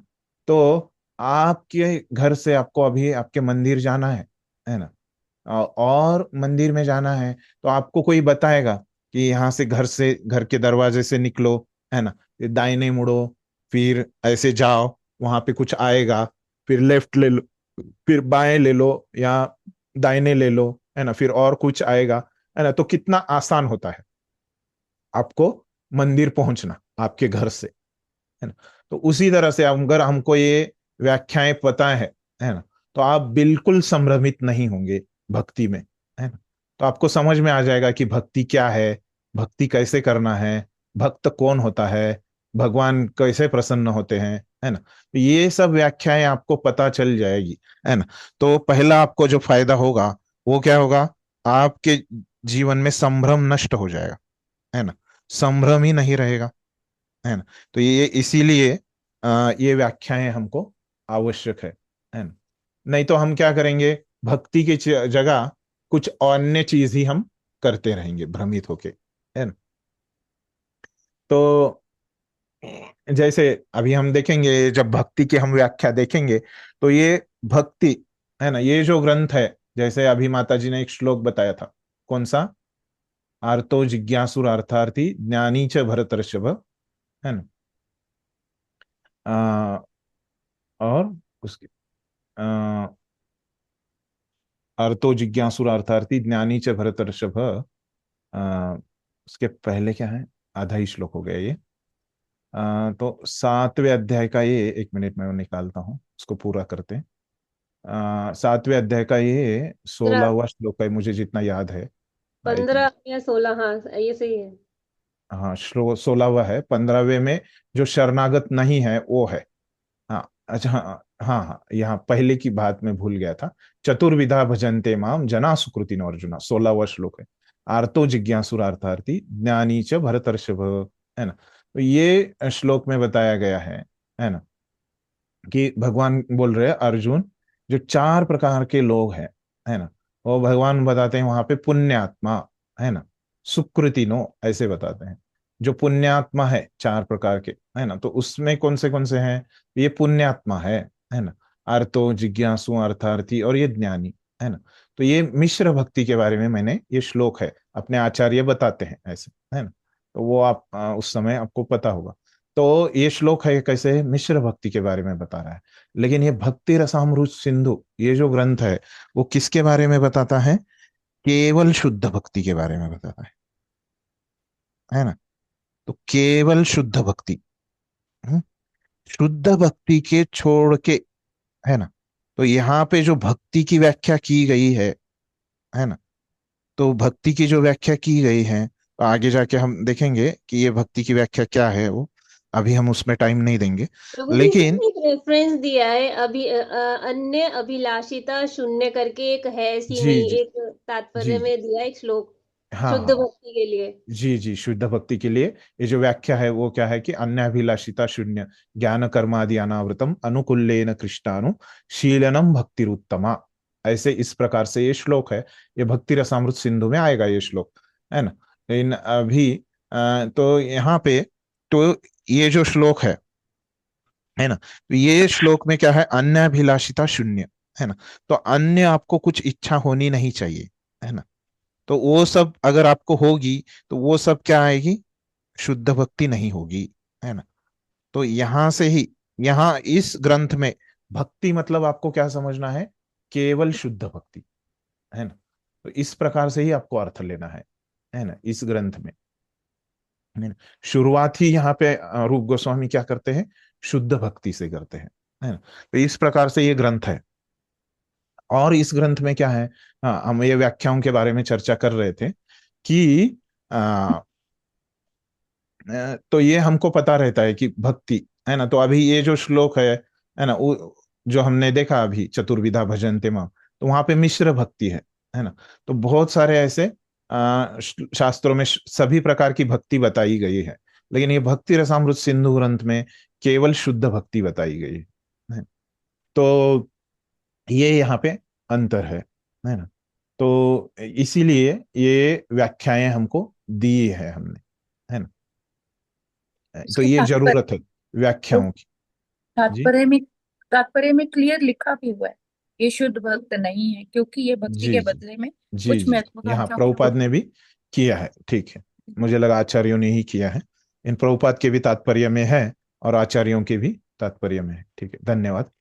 तो और यहाँ पे हम देखेंगे कि हाँ, तो इसीलिए ऐसे ये व्याख्याओं की हमको आवश्यकता है ना। और बहुत ही ऐसे जब व्याख्या होती हैं तो ये बहुत अचूकता से, है ना, एकदम सटीक रूप से की जाने वाली होनी चाहिए, है ना। तो उसके बाद फिर हमने ये भी देखा कि क्यों ऐसे व्याख्याओं की आवश्यकता है ना। तो ये भी हमने थोड़ा सा उसके बारे में चर्चा किया, है ना। तो इसी ग्रंथ में, है ना, ये जो अभी हम पढ़ने जा रहे वाले हैं, तो उसमें भी ये चर्चा करते हैं रूप गोस्वामी। तो वो क्या बोलते हैं, युक्तिस्तु केवला नैव यद अस्य अप्रतिष्ठता, है ना। तो युक्ति मतलब क्या है, तर्क से, है ना। युक्तिस्तु केवला नैव यद अस्य प्रतिष्ठता, है ना। मतलब क्या, केवल तर्क से ये भक्ति समझी नहीं जाएगी, है ना। तो ये भक्ति आपको समझना है, तो ये भक्ति आप किससे समझ पाओगे, भक्ति से ही समझ पाओगे, तर्क से नहीं समझ पाओगे। इस प्रकार से भी रूप गोस्वामी अपने इस ग्रंथ में ही कहते हैं कि ये इसीलिए आपको यहाँ पे इसकी आवश्यकता है, इस व्याख्याओं की, इस प्रकार से वो बताते हैं। फिर अगर ऐसे है तो फिर वो व्याख्या क्यों दे रहे हैं, समझ गए ये बात, कि अगर युक्ति से भगवान तो नहीं मिलने वाले, भक्ति से ही मिलने वाले हैं, है ना। तो फिर ऐसे व्याख्याओं में वो क्यों दे रहे हैं अपनी किताब में, है ना। तो किताब क्यों लिख रहे हैं ऐसे व्याख्याओं के लिए, तो कैसे इसको समझने का। तो इसके लिए हम देखेंगे कि तो ये विरोधाभास हो गया ना यहाँ पे। तो एक जगह पे वो बोल रहे हैं कि युक्ति से, हम केवल युक्ति से नहीं प्राप्त कर पाएंगे भगवान को, और भक्ति से ही प्राप्त कर पाएंगे। और दूसरी जगह पे क्या कर रहे हैं, ये व्याख्याएं तो उन्होंने ही दी है ना, अपनी किताब में। तो क्यों इस प्रकार से व्याख्याएं दिए है ना। तो इसका अर्थ क्या है, जो युक्ति है ना, तो ये जो व्याख्याएं हैं, है ना, जैसे आप में से किसी ने बताया कि ये हमको क्या होने वाला है, इसके बारे में हम श्रवण करेंगे, है ना। तो ये अगर समझेंगे, ये ज्ञान अगर हम प्राप्त करेंगे, ये तर्क हम प्राप्त करेंगे, ये युक्ति हम प्राप्त करेंगे, तो क्या होने वाला है, हमको भक्ति में मदद होने वाला है ना। और हमको क्या होने वाला है, तो हम अपनी बुद्धि को वहां पे लगाएंगे, है ना। और हमारी बुद्धि से हम क्या समझ पाएंगे, ये भक्ति के बारे में हम समझ पाएंगे कि किस प्रकार से हम भक्ति से भगवान को प्राप्त कर सकते हैं, है ना।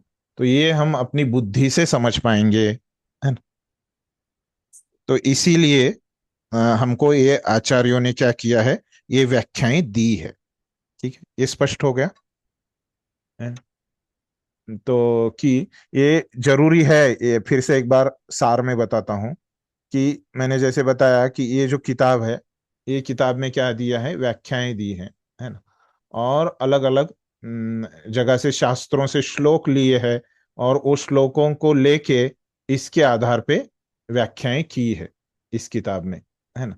और ये किताब में जो व्याख्याएं हैं, फिर अभी प्रश्न आता है, तो ये इस किताब का विषय हो गया कि इस किताब में व्याख्याएं हैं। तो फिर हमको प्रश्न आता है, ये व्याख्याओं की जरूरत क्यों है ना।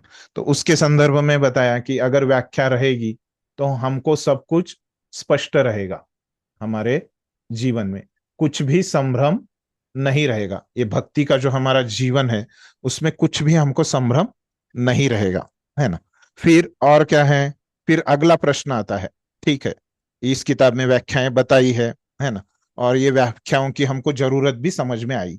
तो अगला प्रश्न आता है कि इतनी सटीक अचूक व्याख्याओं की आवश्यकता क्यों है ना।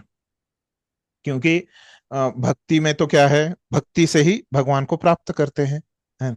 फिर युक्त की आवश्यकता क्या है, तो उसमें बोल रहे हैं अपने आचार्य कि देखिए, युक्ति की आवश्यकता ये है कि आपको वहां पे युक्ति में आपका जो बुद्धि है वो इस्तेमाल करके समझ सकते हैं कि क्या भक्ति है, क्या नहीं है ना। और किस प्रकार की भक्ति से ही आप भगवान को प्राप्त कर सकते हैं। तो ये युक्ति से, ज्ञान से आपको क्या होने वाला है, आपके भक्ति में ही मदद होने वाली है ना।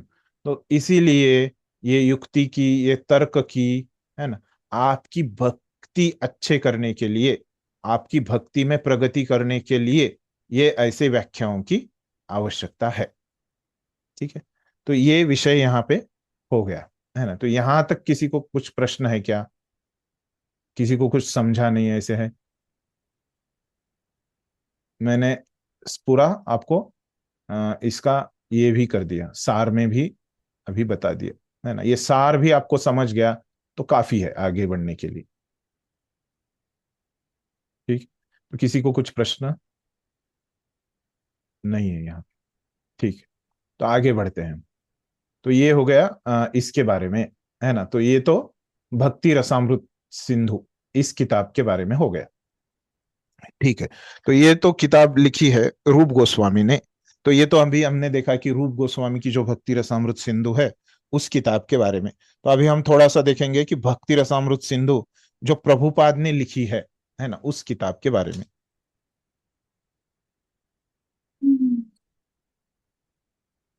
ठीक है, तो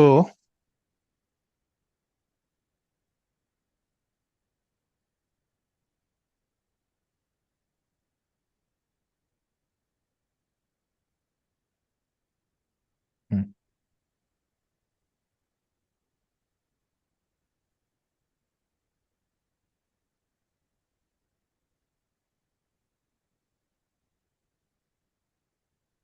तो प्रभुपाद ने जो पहले भक्ति रसामृत सिंधु ये ग्रंथ लिखा था, है ना, तो कौन सी भाषा में लिखा था, पता है किसी को? संस्कृत भाषा, देवनागरी। बंगला में, बंगाली में होगा प्रभु जी। जी, और किसी को कुछ लगता है? प्रभु जी को लग रहा है कि उन्होंने बंगाली में लिखा है, और इंग्लिश में। देवनागरी संस्कृत। जी जी, सभी भक्त तो वो अलग अलग पर्याय बता रहे हैं। ठीक है, तो इंग्लिश भी बताया, देवनागरी भी बताया और बंगाली भी बताया, है ना, सभी भाषा बता दी। तो प्रभुपाद ने क्या किया है कि ये जो ग्रंथ है ना, वो पहले अंग्रेजी भाषा में, इंग्लिश में लिखा है ना।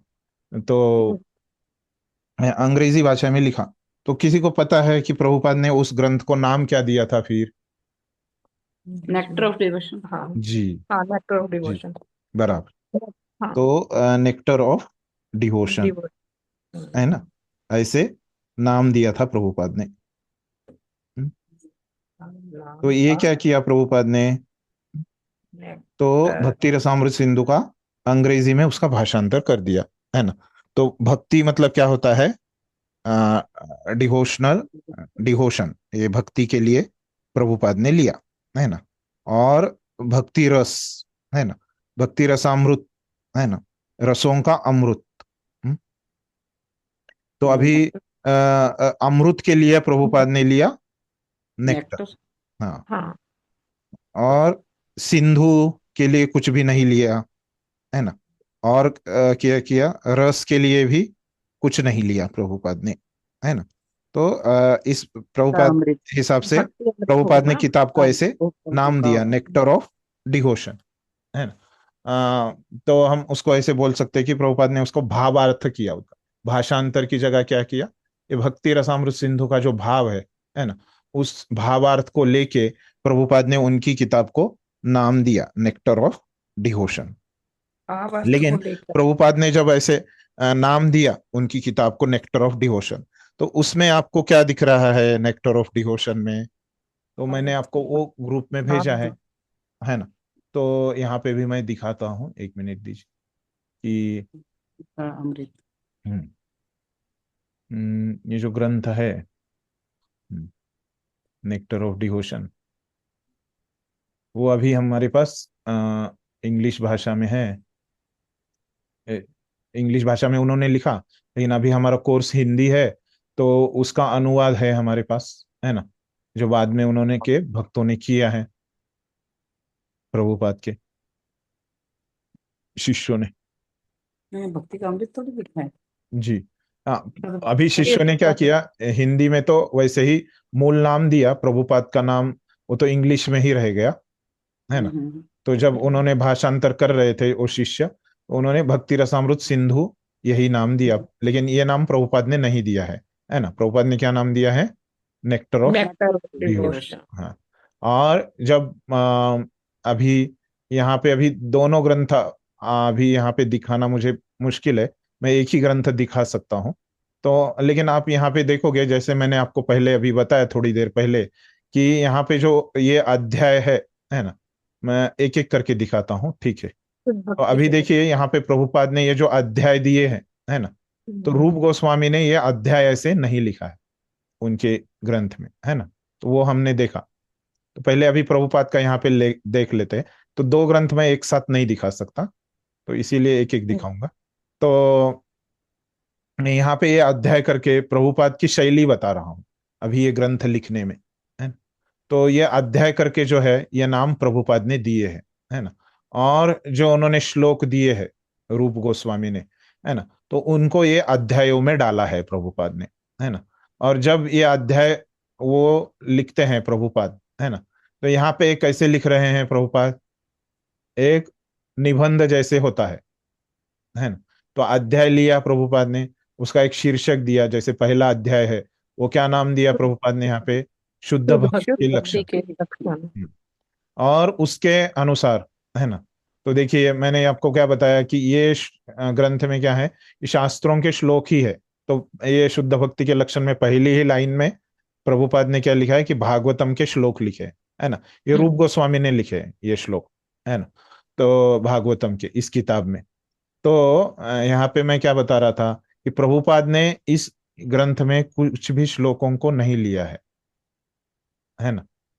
तो उन्होंने क्या किया है प्रभुपाद ने कि एक निबंध की तरह लिखा है ना। लेकिन वो जो निबंध लिखा है ना, वो क्या है उसमें? अपने आप को म्यूट में तो रखिए। 4 ही श्लोक हैं प्रभु जी। हाँ, आपको कुछ बोलना है तो तभी ये कीजिए, है ना। तो यहाँ पे है, हाँ, मैं ये बता रहा था कि ये जो प्रभुपाद ने यहाँ पे लिखा है ना, तो किस आधार पे लिखा है कि श्लोक कुछ भी नहीं लिए है ना, भक्ति रसामृत सिंधु के, है ना। तो वो उन्होंने क्या किया है, वो श्लोकों का अर्थ लेके, है ना, एक निबंध के रूप में ये ग्रंथ लिखा है ना। तो प्रभुपाद ने यहाँ पे बदल किया है। अभी मूल ग्रंथ में हम आते हैं, है ना। तो मूल ग्रंथ भी मैंने आपको भेजा है ना। तो वो मूल ग्रंथ ऐसे हैं, है ना। तो मूल ग्रंथ आप यहाँ पे देखोगे भक्ति रसामृत सिंधु, है ना। तो वहां पे श्री श्री पहले नाम दिया है ग्रंथ का, श्री श्री भक्ति रसामृत सिंधु, है ना। तो वहां पे क्या है कि ये जो उन्होंने क्या किया है कि पूर्व विभाग, है ना। तो अभी ये ग्रंथ में जो रूप गोस्वामी है उन्होंने क्या किया है, 4 विभाग बनाए हैं। पूर्व विभाग, पश्चिम विभाग, उत्तर विभाग, दक्षिण विभाग, है ना। तो ये जो पूर्व विभाग है, ये 4 विभागों में, है ना। तो एक विभाग हमारे अभ्यास के लिए है। वो कौन सा विभाग है? पहला विभाग, है ना। उसका नाम क्या है? पूर्व विभाग। ये पूर्व विभाग को जब एक निबंध के रूप में, छोटे छोटे निबंध एक अध्याय के रूप में जब लिख रहे हैं, है ना, तब प्रभुपाद ने ये पूर्व विभाग के कितने अध्याय बनाए हैं? कितने अध्याय बताए? 19 हाँ, 19 अध्याय बनाए, बराबर है ना। तो ये पूर्व विभाग के, है ना।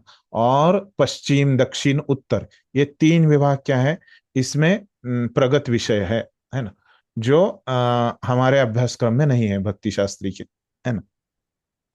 ठीक है। तो ये बात यहाँ पे हो गई, है ना। तो दोनों किताबों में, हाँ, और एक आपको दिखाने का रहेगा कि देखिए ऐसे श्लोक दिए हैं, है ना। तो पूर्व विभाग में, है ना, ऐसे 1 2 3 4 5 6 ऐसे ये श्लोक इन्होंने लिखे हैं, मूल श्लोक, है ना। फिर अभी ऐसे आप देखोगे 35 40, है ना। और फिर यहाँ पे 44, है ना। 44 46 हो गया। तो 46 होने के बाद फिर से आपको यहाँ पे 1 नंबर दिख रहा है ना। तो ऐसे क्यों किया उन्होंने? तो अभी मैंने बताया कि ये किताब में उन्होंने कितने विभाग किए हैं रूप गोस्वामी ने? मूल में 4 विभाग किए हैं, है ना। तो ये 4 विभाग में जो पहला विभाग है वो कौन सा है? पूर्व विभाग। जी, पूर्व विभाग। अभी ये पूर्व विभाग के अंदर भी उन्होंने क्या किया है, विभाग किए हैं, है ना। उसको नाम दिया है लहरी, है ना। तो यहाँ पे क्या हो रहा है, देखिए ये 46 श्लोक जब हो जा रहे हैं तो उन्होंने क्या बोला, इति श्री श्री भक्ति रसामृत सिंधौ पूर्व विभागे, मतलब पूर्व विभाग का, है ना। यहाँ पे श्री श्री भक्ति रसामृत सिंधु ग्रंथ में पूर्व विभागे भक्ति सामान्य लहरी प्रथमा, है ना। तो मतलब ये पूर्व विभाग में उन्होंने लहरियां बनाई हैं, है ना। तो कितनी लहरियां, अलग अलग विभाग में अलग अलग लहरियां है ना, किसी विभाग में कम ज्यादा है। तो पहला जो विभाग है उसमें उन्होंने 4 लहरियां बनाई। हम्म तो उसको नाम क्या दिया उन्होंने, पहली लहरी को प्रथम लहरी, द्वितीय लहरी को द्वितीय तृतीय लहरी, तीसरी लहरी को तृतीय लहरी, और उसको एक शीर्षक भी दिया, है ना। ये क्या नाम दिया, तो पहली जो प्रथम लहरी है उसका नाम क्या दिया, देखिए यहाँ पे प्रथम लहरी सामान्य भक्ति ही, है ना।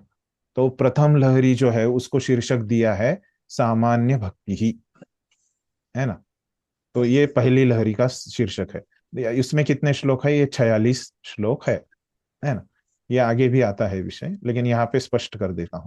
तो यहाँ पे क्या बोल रहे हैं, 46 श्लोक जब हो गए, है ना, तब क्या बोल रहे हैं, तो ये प्रथम लहरी यहाँ पे पूरी हो गई, है ना।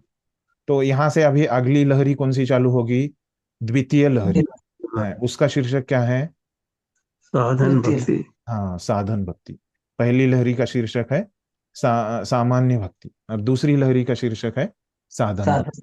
तो यहाँ पे अभी शायद से इसमें 100 के ऊपर श्लोक है, बराबर है। तो हाँ, तो लगभग 140-50 कुछ है क्या,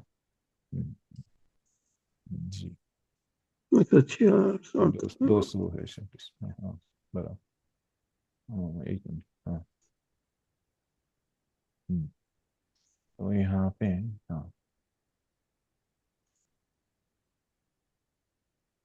300, तो यहाँ पे देखिए,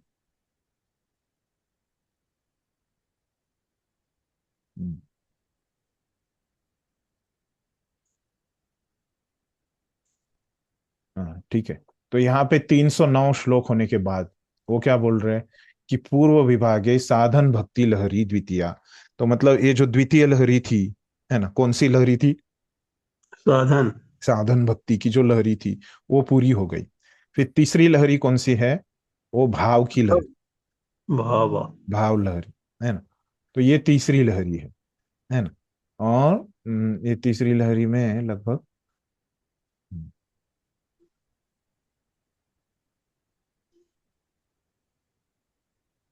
हम्म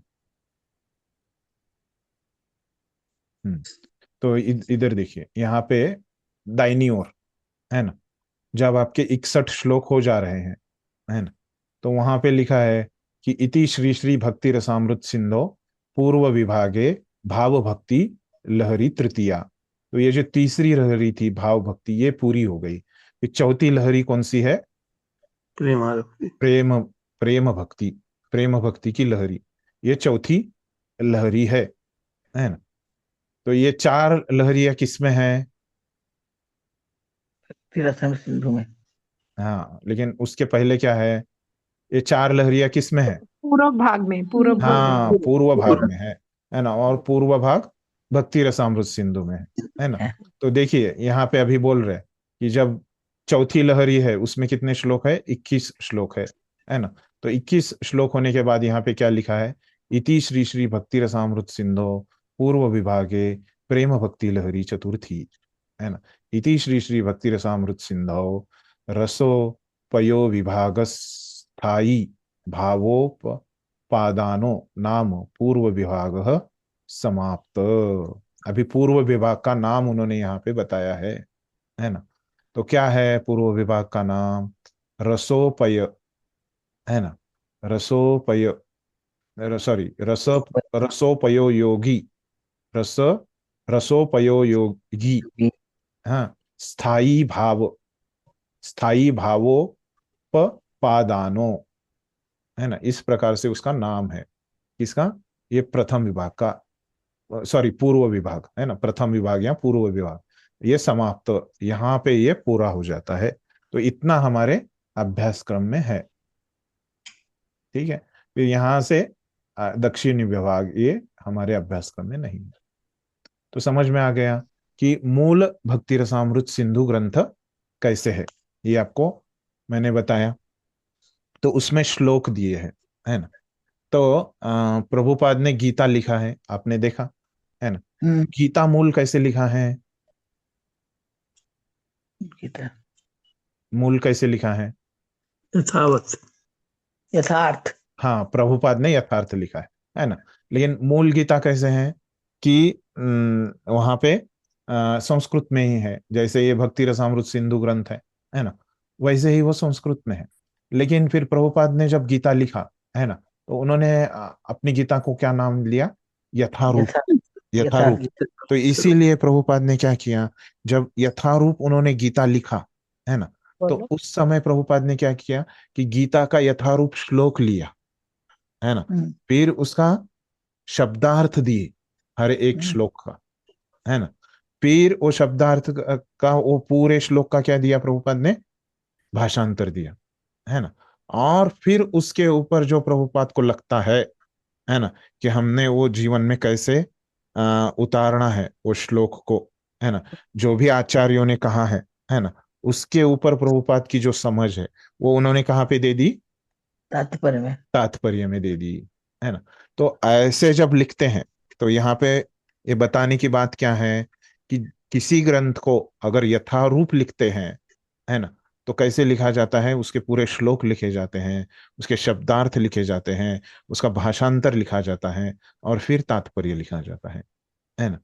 तो ऐसे ये यथारूप लिखने की विधि है। ठीक है। और अगर किसी ग्रंथ के ऊपर, है ना, ऐसे निबंध लिखा जाए, है ना, या उसको उसका ऐसे सार रूप में लिखा जाए, है ना, यथार्थ नहीं बल्कि सार रूप में अगर लिखा जाए, तो कैसे लिखते हैं, ये भक्ति रसामृत सिंधु की तरह लिखते हैं, है ना। तो वो अध्याय लेंगे और उसमें ऐसे उस श्लोकों को बताते जाएंगे, है ना। तो अभी प्रभुपाद ने श्लोकों को नहीं लिखा है, लेकिन ये जो निबंध लिखा है ये एकदम श्लोकों के आधार पे लिखा है ना।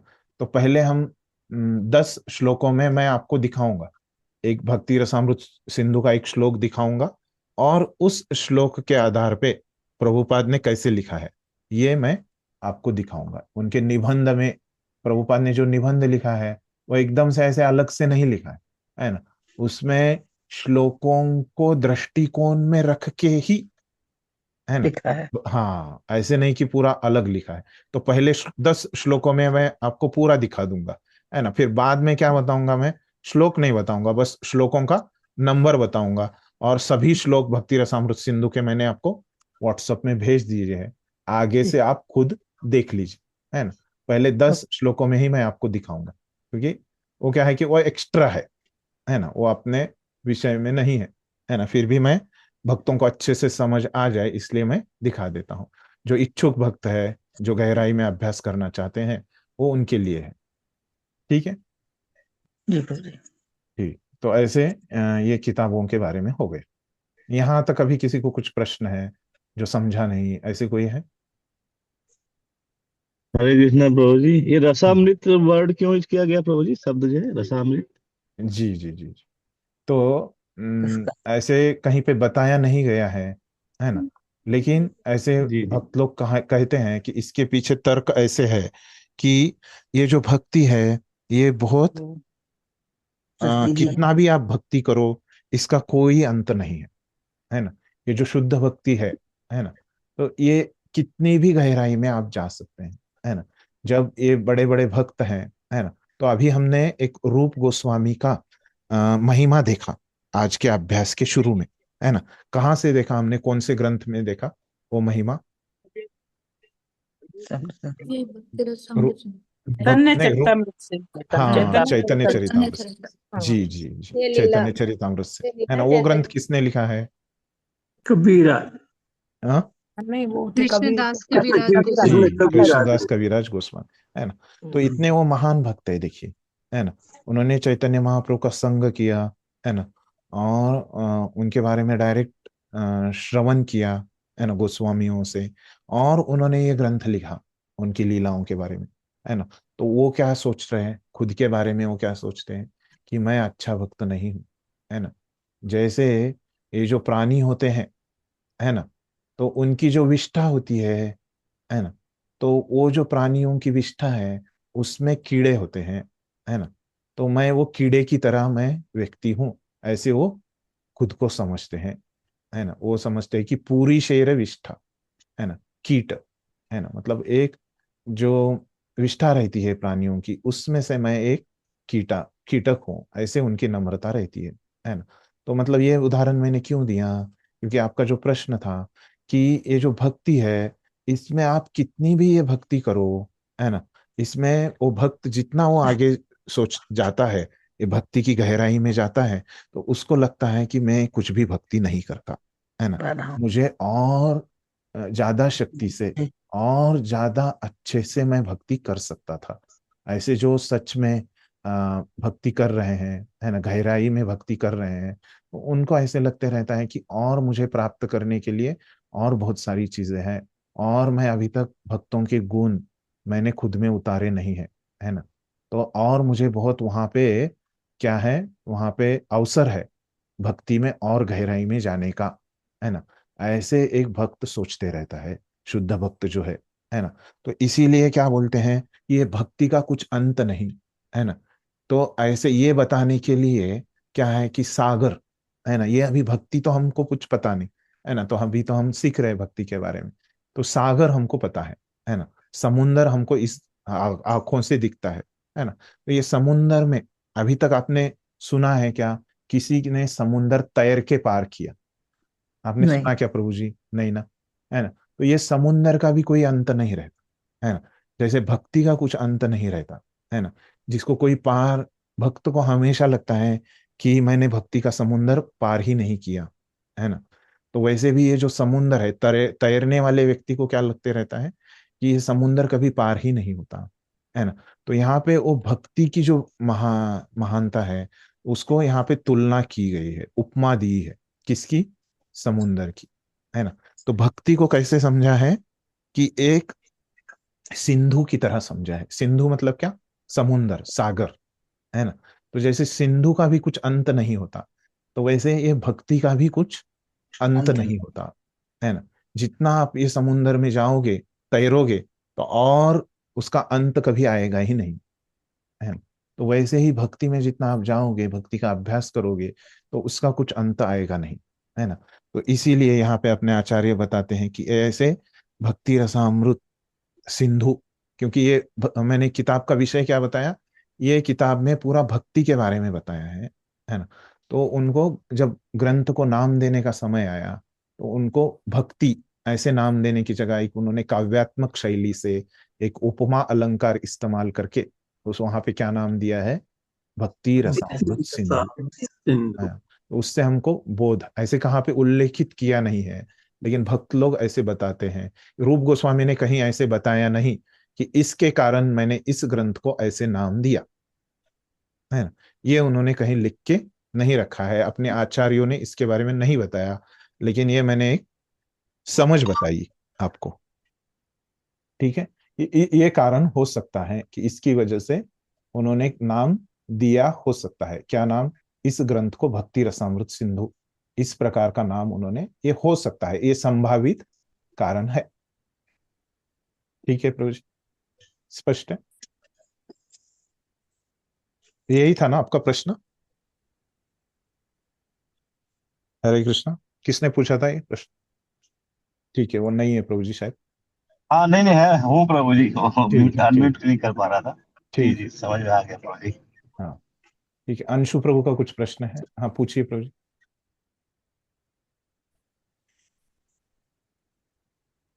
हरे कृष्ण प्रभु जी। जी जी जी, हाँ प्रभु जी, फिर ये श्लोका भी याद करना पड़ेगा उसमें से लेके? हाँ, उसमें से आपको बस 4 श्लोक है जो आपको हैंडबुक में आपको मिलेंगे, हाँ, वो भी मैं दिखा देता हूँ क्योंकि ये प्रश्न बार बार आएगा, कौन सा श्लोक आपको याद करने हैं, है ना। तो एक मिनट,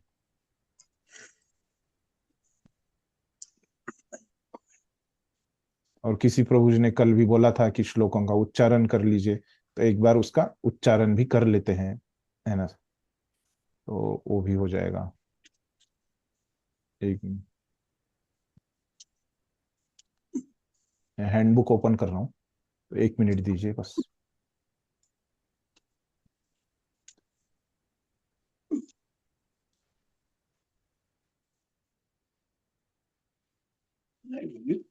कितने रख रहे हैं किसी के दबाव होगा।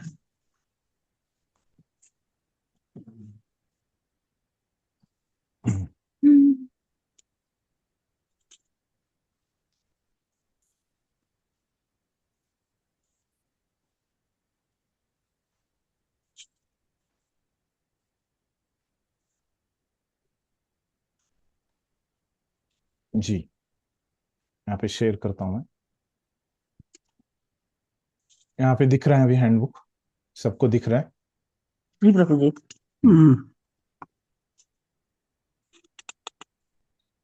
छोटा हो गया, बड़ा करता हूँ, 1 मिनट।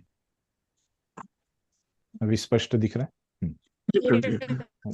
ठीक है, तो उसमें आप 81 नंबर के पेज पे आएंगे हैंडबुक में, है ना। तो ये अभी आप लिख के रखिए, अभी आपके पास हैंडबुक तो नहीं होगा।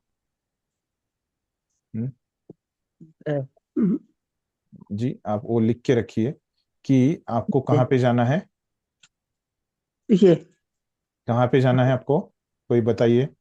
पेज नंबर कौन से? 81, पेज नंबर 81। जी, पेज नंबर 81, 81 पे आपको जाना है। तो वहां पे आपको क्या शीर्षक दिखेगा? 81 पे जाएंगे तो यहाँ पे क्या दिख रहा है आपको? भक्ति रसामृत सिंधु से स्मरण करने के लिए श्लोक। हाँ, तो उसमें जो आपको नहीं। याद करने हैं, है ना, वो कितने श्लोक है? 4 श्लोक है वो, है ना। तो उसमें से जो पहला श्लोक है ना, तो यहाँ पे जो नंबर दिया है उसके लिए तो मार्क नहीं होते। अभी आपने 2 श्लोक का परीक्षा दी है तो आपको पता है मार्क किसके लिए है, ये जो आप संस्कृत में बताने वाले हैं उसके लिए और भाषांतर के लिए, ये 2 चीजें आपको बताना होता है। तो ये बीच में क्या दिए हैं उन्होंने? शब्दार्थ दिए हैं इस श्लोक के, है ना। तो जैसे मैंने आपको अभी बताया कि श्लोक जो है प्रभुपाद ने उनके ग्रंथ में नहीं लिए है ना, तो ये आपको प्रभुपाद के ग्रंथ में नहीं मिलेगा, है ना, श्लोक और उसका भाषांतर, है ना, ये आपको हैंडबुक में ही मिलेगा। ठीक है, तो 4 श्लोक है, तो अभी हम यहाँ पे देखेंगे कि ये पहला श्लोक है ना। तो इसको जो नंबर दिया है इसका अर्थ मैं बताता हूँ, है ना। इसका अर्थ क्या है कि आपको दिख रहा है 1.1.11, है ना। इसका अर्थ क्या है कि मैंने आपको बताया कि भक्ति रसामृत सिंधु में कितने विभाग है? कितना है? 4 विभाग। तो ये पहला नंबर उसके लिए है ना। तो 4 विभागों में हमारे अभ्यास के लिए क्या है? पहला, है ना। तो ये पहला नंबर, उसका नाम क्या है? पूर्व विभाग, है ना। तो ये उसमें का श्लोक है ना। 1 बिंदु, ये पूर्व विभाग का श्लोक है। फिर उसके बाद एक नंबर आया है, उसका अर्थ क्या है? चैप्टर 1 अध्याय 1। हाँ, लहरी, प्रभु जी ने बताया कोई तो लहरी। हाँ, तो पूर्व विभाग में कितनी लहरी है? 6। हरे कृष्ण, 4 है प्रभु, 6 प्रभु जी, 6। हाँ, वो 6 कोई तो बोल रहा है, कौन सी 6 बताइए? प्रथम लहरी, द्वितीय लहरी, तृतीय लहरी, चतुर्थ लहरी, पंचमी लहरी, षष्ठी लहरी। ऐसे 2 मत बढ़ाइए लहरी को, 4 ही लहरी है। हमने देखा ना, हाँ हमने देखा वहां पे किताब में, है ना, कि 4 ही लहरी है। ठीक है, तो उसमें ये पहली लहरी का, है ना। तो पहली लहरी में हमने देखा कि 46 श्लोक है, 46 श्लोकों में ये 11वां श्लोक, ऐसे इसका अर्थ है ना, कि ये पहले विभाग का पहली लहरी का 11 नंबर का श्लोक, इसलिए ऐसे लिखा है 1.1.11, है ना। तो इसीलिए उसको नंबर देने का ऐसा है। फिर अभी ये श्लोक, यहाँ पे पहला श्लोक, इसका उच्चारण भी हम करेंगे, है ना। फिर अभी जो दूसरा श्लोक है वो क्या है? पहले विभाग के पहली लहरी का 12वां श्लोक है ना, ये दूसरा श्लोक है। तीसरा श्लोक जो है वो क्या है कि पहली लहरी के सॉरी पहले विभाग के दूसरी लहरी है ना, उसका 234वां श्लोक है। हमने देखा कि 309 श्लोक है ना दूसरी लहरी में, है ना। तो ये 234वां श्लोक यहाँ पे है। आपको जो मैंने वो डॉक्यूमेंट भेजा है वहां पे भी आप देखेंगे तो ये बिल्कुल मैच हो जाएगा, है ना। ये तीसरा श्लोक है हमारे पाठांतर को। और यहाँ पे है ना, तो दूसरी लहरी का ही 256 नंबर का ये श्लोक है। इसमें नंबर में कुछ तो गलती है हैंडबुक में। 1 मिनट में वो डॉक्यूमेंट में देखता हूँ कि इसका सही नंबर क्या है। इधर ही है डॉक्यूमेंट, उसके पास में ही है ना। ठीक है, डॉक्यूमेंट दिख रहा है अभी आपको? जी। तो यहाँ पे बोल रहे कि 255 और 56, तो वहां पे वो कंफ्यूजन है, तो उसको हम दूर करेंगे अभी ये किताब में देख के कि 255 है या 256 उसका नंबर। ये देखिए 309 कितने हैं द्वितीय लहर, तो 255 में आ जाते हैं। 255 में आएंगे।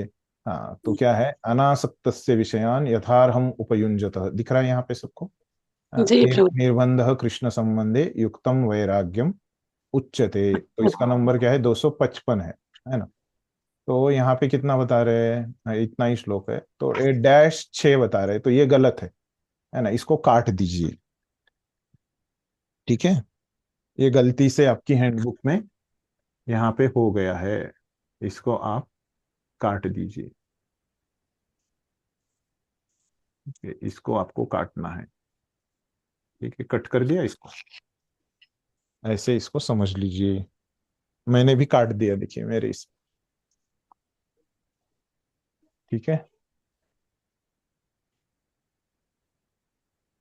अभी समझ में आ गया कि कैसे ये श्लोक, आपको कौन से श्लोक याद करने हैं। ठीक है, अभी कोई इसके बारे में पूछिए मत, है ना, श्लोक के बारे में अभी क्लियर हो गया। कोई पूछेगा तो मैं बदलूंगा, रिकॉर्डिंग में देख लीजिए। ठीक है, ये स्पष्ट है, यहाँ तक स्पष्ट है सबको? तो ये जी श्लोक, हाँ, अभी इसका उच्चारण हम कर लेते हैं।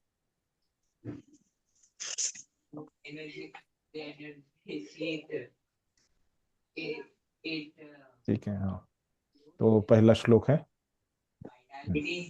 म्यूट में रखिए अपने आप को। हाँ, अन्याभिलाषिता शून्यम ज्ञान कर्मादि अनावृतम अनुकुल्लेन कृष्णानु शीलनम भक्तिरुत्तमा। अगला है सर्वोपाधि विनिर्मुक्तम तत्परत्वेन निर्मलम ऋषिकेन ऋषिकेशम सेवनम भक्ति उच्यते।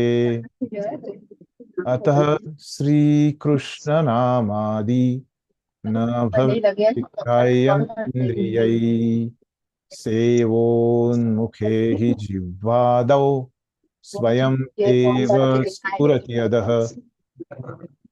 अनासक्तस्य विषयान् यथार्हम् उपयुञ्जतः निर्बन्धः कृष्ण संबंधे युक्तम वैराग्यम उच्यते। इस प्रकार से ये इसका शुद्ध उच्चारण है, लेकिन मेरा थोड़ा ताल नहीं रहता है ना, उच्चारण वो तो है। ठीक है, तो इस प्रकार से आपको देखना है। तो ये 4 श्लोक आपके श्लोका परीक्षा में आपको रहेंगे, है ना। इसके ऊपर अभी कुछ प्रश्न है, यहाँ तक का भी जो मैंने आपको बताया, इसमें आपको कुछ स्पष्ट नहीं हुआ, ऐसे कुछ है जो समझ में नहीं आया आपको? मैं कैसे ठीक से बता रहा हूँ क्या, या और ज्यादा गति से बता रहा हूँ, ज्यादा धीमे बता रहा हूँ? हमारी गति कैसे होनी चाहिए बोलने की, बताने की? ठीक है ना सब? प्रभु जी, कोर्स को हम कितने टाइम में कंप्लीट करेंगे इसको? ऐसे आइडिया हो जाता है ना। जी जी जी। वैसे हमको एक जो नियम है उससे हमको 20 कक्षा हमको मिलती है ये कोर्स कंप्लीट करने के, मतलब हमारी एक हफ्ते में 2 कक्षाएं होती है ना। तो 10 कक्षाएं 10 हफ्तों में, है ना। तो ये हमारा जो यूनिट है ना, वो पूरा हो जाना चाहिए, है ना। जैसे 20 कक्षाएं हमको लेना है ना। लेकिन मेरा क्या रहता है कि मेरा भाव ये रहता है कि ये तो अभी इंट्रोडक्शन में ही हमारा समय गया, मतलब अभी थोड़ा सा है, 10 मिनट और लेंगे हम, है ना। तो लगभग 2 कक्षाएं हमारी इसमें गई, है ना, इंट्रोडक्शन में। तो मेरे तरफ से मैं ले सकता हूँ ज्यादा कक्षाएं, है ना। और 20 कक्षाओं में भी खत्म कर सकता हूँ, लेकिन क्या होता है कभी कभी वो भक्तों के समझ में नहीं आता, वो थोड़ा गति भी हो जाता है, क्योंकि जैसे मैंने बताया ये जो किताब है वो क्या है कि बहुत सैद्धांतिक है ना, समझने के लिए, क्योंकि इसमें क्या है, व्याख्याएं हैं, है ना। ये समझना इसमें बहुत आवश्यक है ना। तो मेरे तरफ से मैं एक 2 क्लास ज्यादा ले सकता हूँ। मेरा क्या है कि ये उसमें ये रहता है कि भक्तों को समझना चाहिए, है ना। ऐसे प्रभुपाद की किताब में से ऐसे एक भी जो शब्द है वो नहीं रहना चाहिए कि भक्तों को समझा नहीं है ना। तो उस हिसाब से मैं पढ़ाता हूँ, है ना। ठीक है। हाँ, सभी भक्त जब बोलेंगे कि हमको समझ में आ गया तो ही हम आगे बढ़ेंगे, है ना।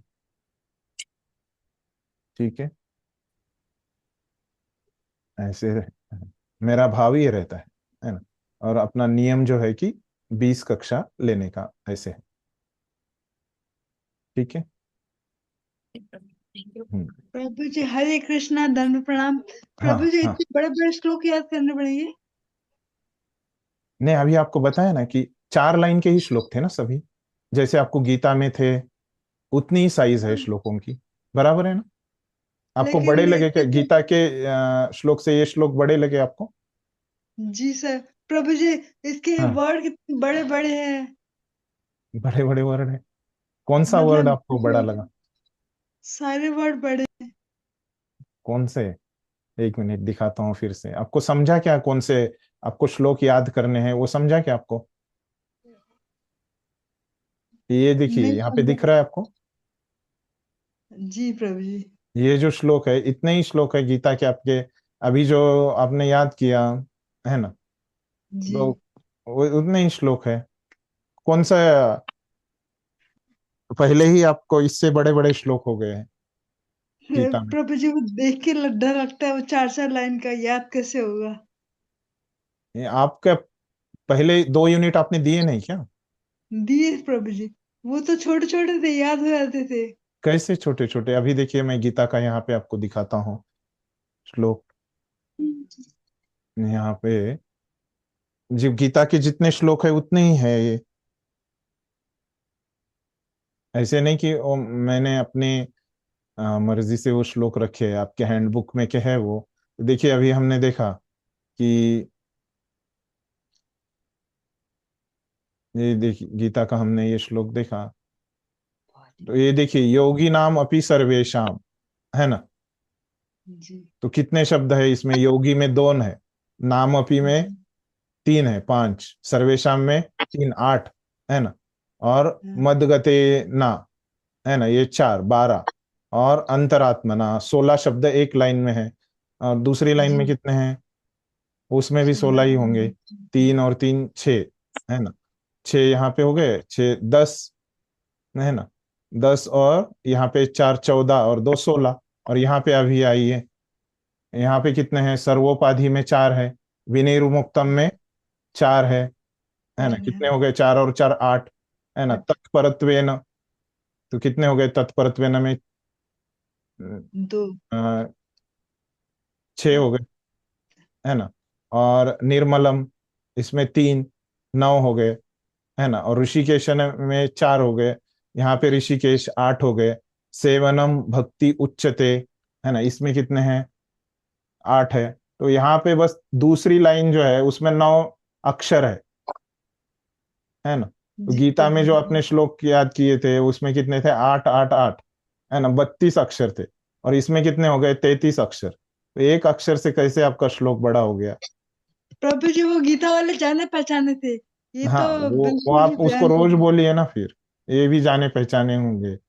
अभी आज से आप इसको रोज बोलिए 10 हफ्ते, तो हो गया, ये इसकी भी पहचान हो जाएगी। इसके साथ समय बिताइए। पहचान कैसे होती है? समय बिताने से, है ना। जी जी। हाँ, अभी आप समय बिताइए इसके साथ, ठीक है। ये इतने अभी प्रभुपाद ने नहीं लिखे हैं ना ये श्लोक, तो इसीलिए वो आपको नए लगते हैं। तो इसीलिए तो उसमें कितने थे आपको? 14 श्लोक थे। इस यूनिट में आपको 4 ही श्लोक है, ठीक है। जी कम है ना ये श्लोक, इधर आप ध्यान नहीं देते, ठीक है। 14 की जगह आपको 4 ही करने हैं ना। जी 12 थे शायद पहले यूनिट में, है ना। दूसरे यूनिट में 14 है, तो यहाँ पे कम भी है ना, 4 ही श्लोक है, जी जी ठीक है। जी। हम्म हरे कृष्ण प्रभु जी। हम्म धन्यवाद जी। हम्म प्रभु जी श्लोका और उसका अर्थ मीनिंग नीचे का ये पढ़ना है ना? हाँ, वो श्लोक है, और यहाँ पे आपको जब दिखाता प्रथम हूँ। श्रेणी हाँ, में श्लोका के बाद वहां पे शब्दार्थ दिए है उसके, हाँ है अच्छा। ना। ये देखिए, दिख रहा है अभी आपको? हाँ प्रभु जी। हम्म तो ये श्लोक है, फिर उसके शब्दार्थ दिए है यहाँ पे ये परिच्छेद में, और नीचे वाले परिच्छेद में उसका अर्थ दिया है। ये लर्न करना है ना प्रभु जी? हाँ, ये भाषांतर है ना, हाँ और ये हाँ श्लोका, ये 2 चीजें आपको याद करनी है। जिस तरह से अभी तक आपने श्लोका टेस्ट दी है, वैसे ही रहेगा, समान पूरा, ठीक है, कुछ नया नहीं। ठीक है, समझ में आ गया? हाँ प्रभु जी। हरे कृष्ण धन्यवाद। हरे कृष्णा प्रभु जी। हाँ प्रभु जी एक बार फिर से ये बुक डाल दीजिए ना, एक्चुअली मेरा पूरा डिलीट हो गया है जी इसलिए। जी जी, वो डाल, सबके पास है, कोई तो डालिए वो हैंडबुक ग्रुप में, है ना, डाल देंगे कोई तो। हरे कृष्ण। सुबोध रंजन प्रो, आपका क्या प्रश्न है? सुबोध रंजन प्रो, आवाज आ रहा है मेरा? आपका क्या प्रश्न है? हाँ हरे कृष्णा प्रभु जी, दंडवत प्रणाम। हाँ हाँ, मैं माता जी का कंफ्यूज को दूर करने के लिए थोड़ा सा आइडिया बता ओके रहे हैं, ओके, जो ठीक है जैसे ठीक है मैंने ठीक, अभी हो भागवत गया गीता का क्लियर श्लोक उनका। तैयारी कर रहे हाँ, हैं, क्लियर हो गया उनका, थोड़ा ठीक है। सा मैंने और बता रहे हैं यदि जी जी जी, ठीक। उपयोग में आए, फायदा होगा। मैं हम्म बोल रहे थे, हम्म जैसे हम लोग श्लोक का याद करते हैं तो उसके जो वर्ड हम्म, रहता है, वर्ड मीनिंग यदि हम लोग को कंफर्म हो जाता है तो श्लोक याद करने में देरी नहीं होता है। जी तो जी, चाहे जितना भी बड़ा श्लोक हो, हर एक छोटा का अलग अलग श्लोक हो। होता है, ठीक है जी ठीक प्रभु है। जी, हरे कृष्ण ही बोलने जा रहे थे। जी जी, पहले वर्ड बराबर, मीनिंग तैयारी प्रभु जी जो कीजिए बोल रहे हैं, श्लोक का। एक तो आपको श्लोक याद करना है तो 2 चीजें आवश्यक होती है, वो प्रभु जी बता रहे हैं। एक तो क्या कीजिए, वो श्लोक के अर्थ को याद कीजिए, है ना। और दूसरी चीज क्या होती है कि वो जो श्लोकों की ये होती है, जिसको क्या बोलते हैं, ताल होता है ना। एक श्लोकों का ताल होता है, सुर होता है, वो याद कीजिए। क्यों नहीं, तो क्या कीजिए, वो अर्थ को याद कीजिए। ऐसे 2 पद्धतियों से अगर आप जाएंगे तो श्लोक आपको याद करना आसान होता है, वो प्रभु जी बता रहे। और किसी को कुछ प्रश्न है यहाँ पे? ठीक है, तो अब आगे बढ़ते हैं हम। तो अभी तक हमने क्या देखा कि हमने ये भक्ति रसामृत सिंधु में क्या विषय है वो चर्चा की, है ना। फिर हमने देखा कि कैसे ये भक्ति रसामृत सिंधु में क्या क्या विषय दिए हैं, उनकी आवश्यकता क्यों है, ये हमने चर्चा की, है ना।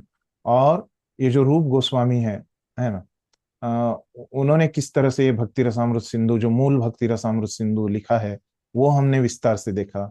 और फिर प्रभुपाद ने जो ये भक्ति रसामृत सिंधु लिखा है, उनके भक्ति रसामृत सिंधु के आधार पे, है ना, तो इसके हमने पूरी विस्तार से ये विषय अभी चर्चा की।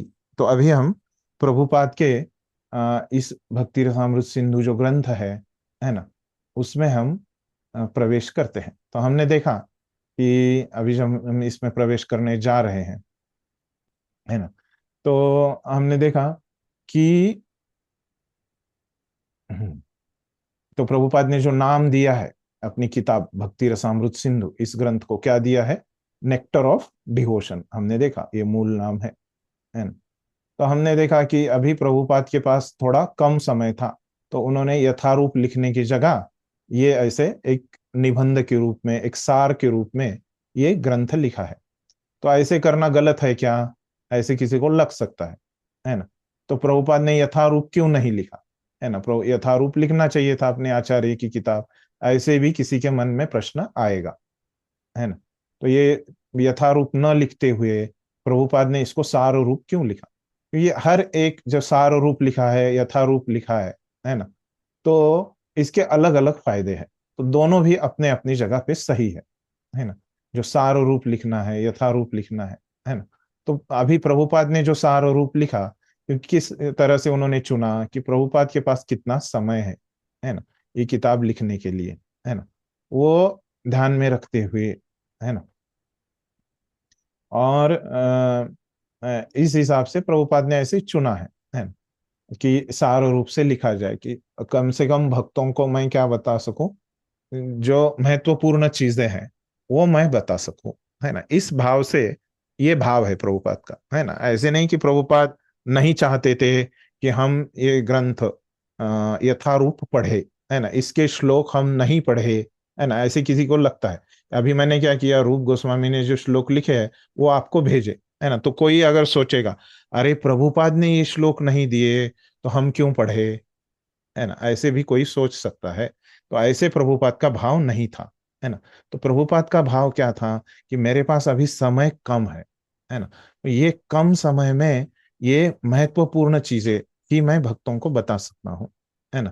तो अन्य भागवत, चैतन्य चरितामृत, ये ग्रंथ मुझे यथारूप लिखने हैं, वो बड़े ग्रंथ है ना। तो अभी ये जो किताब है ना, ये आप देखोगे तो ये प्रभुपाद ने कब पूरी की है, तो वहां यहाँ पे मैं शेयर करता हूँ, है ना। तो ये जो प्रभुपाद ने भक्ति रसामृत सिंधु, है ना, ये ग्रंथ लिखा है, सॉरी,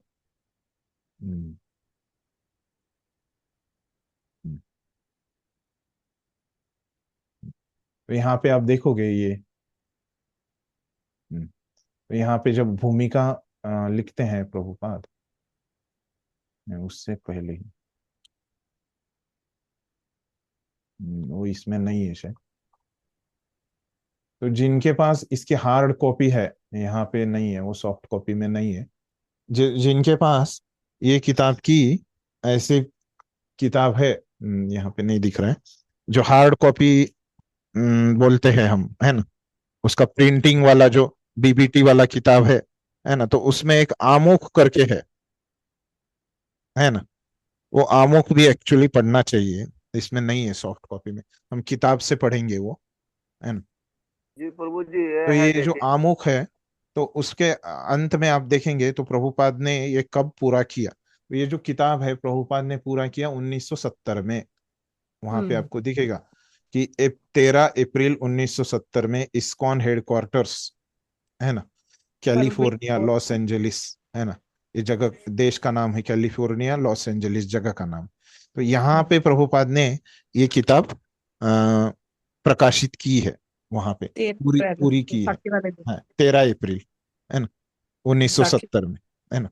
तो देखिए, इतने शुरू में लिखिए भागवतम, तो प्रभुपाद जब छोड़ रहे ये ग्रह को, जब छोड़ रहे थे प्रभुपाद, तब तक प्रभुपाद भागवतम लिख रहे थे, फिर भी वो पूरा नहीं, दशम स्कंद के 13वें अध्याय तक ही प्रभुपाद लिख पाया, है ना। तो ऐसे प्रभुपाद का भाव नहीं था, समय कम था, इसलिए प्रभुपाद ने वो शैली चुनी है ना, कि वो महत्वपूर्ण बातें बता सके, है ना। इस तरह से उन्होंने लिखा है। फिर और इसमें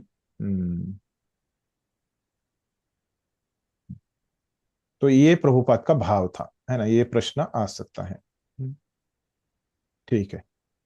तो हम प्रत्यक्ष रूप से अगली बार से, अभी शनिवार से, अभी समय भी हो गया है और हमारा भी ये परिचय भी हो गया है ना। अपने अब एक दूसरे का भी परिचय हो गया और एक किताब से भी हमारा परिचय हो गया है, पूरा परिचय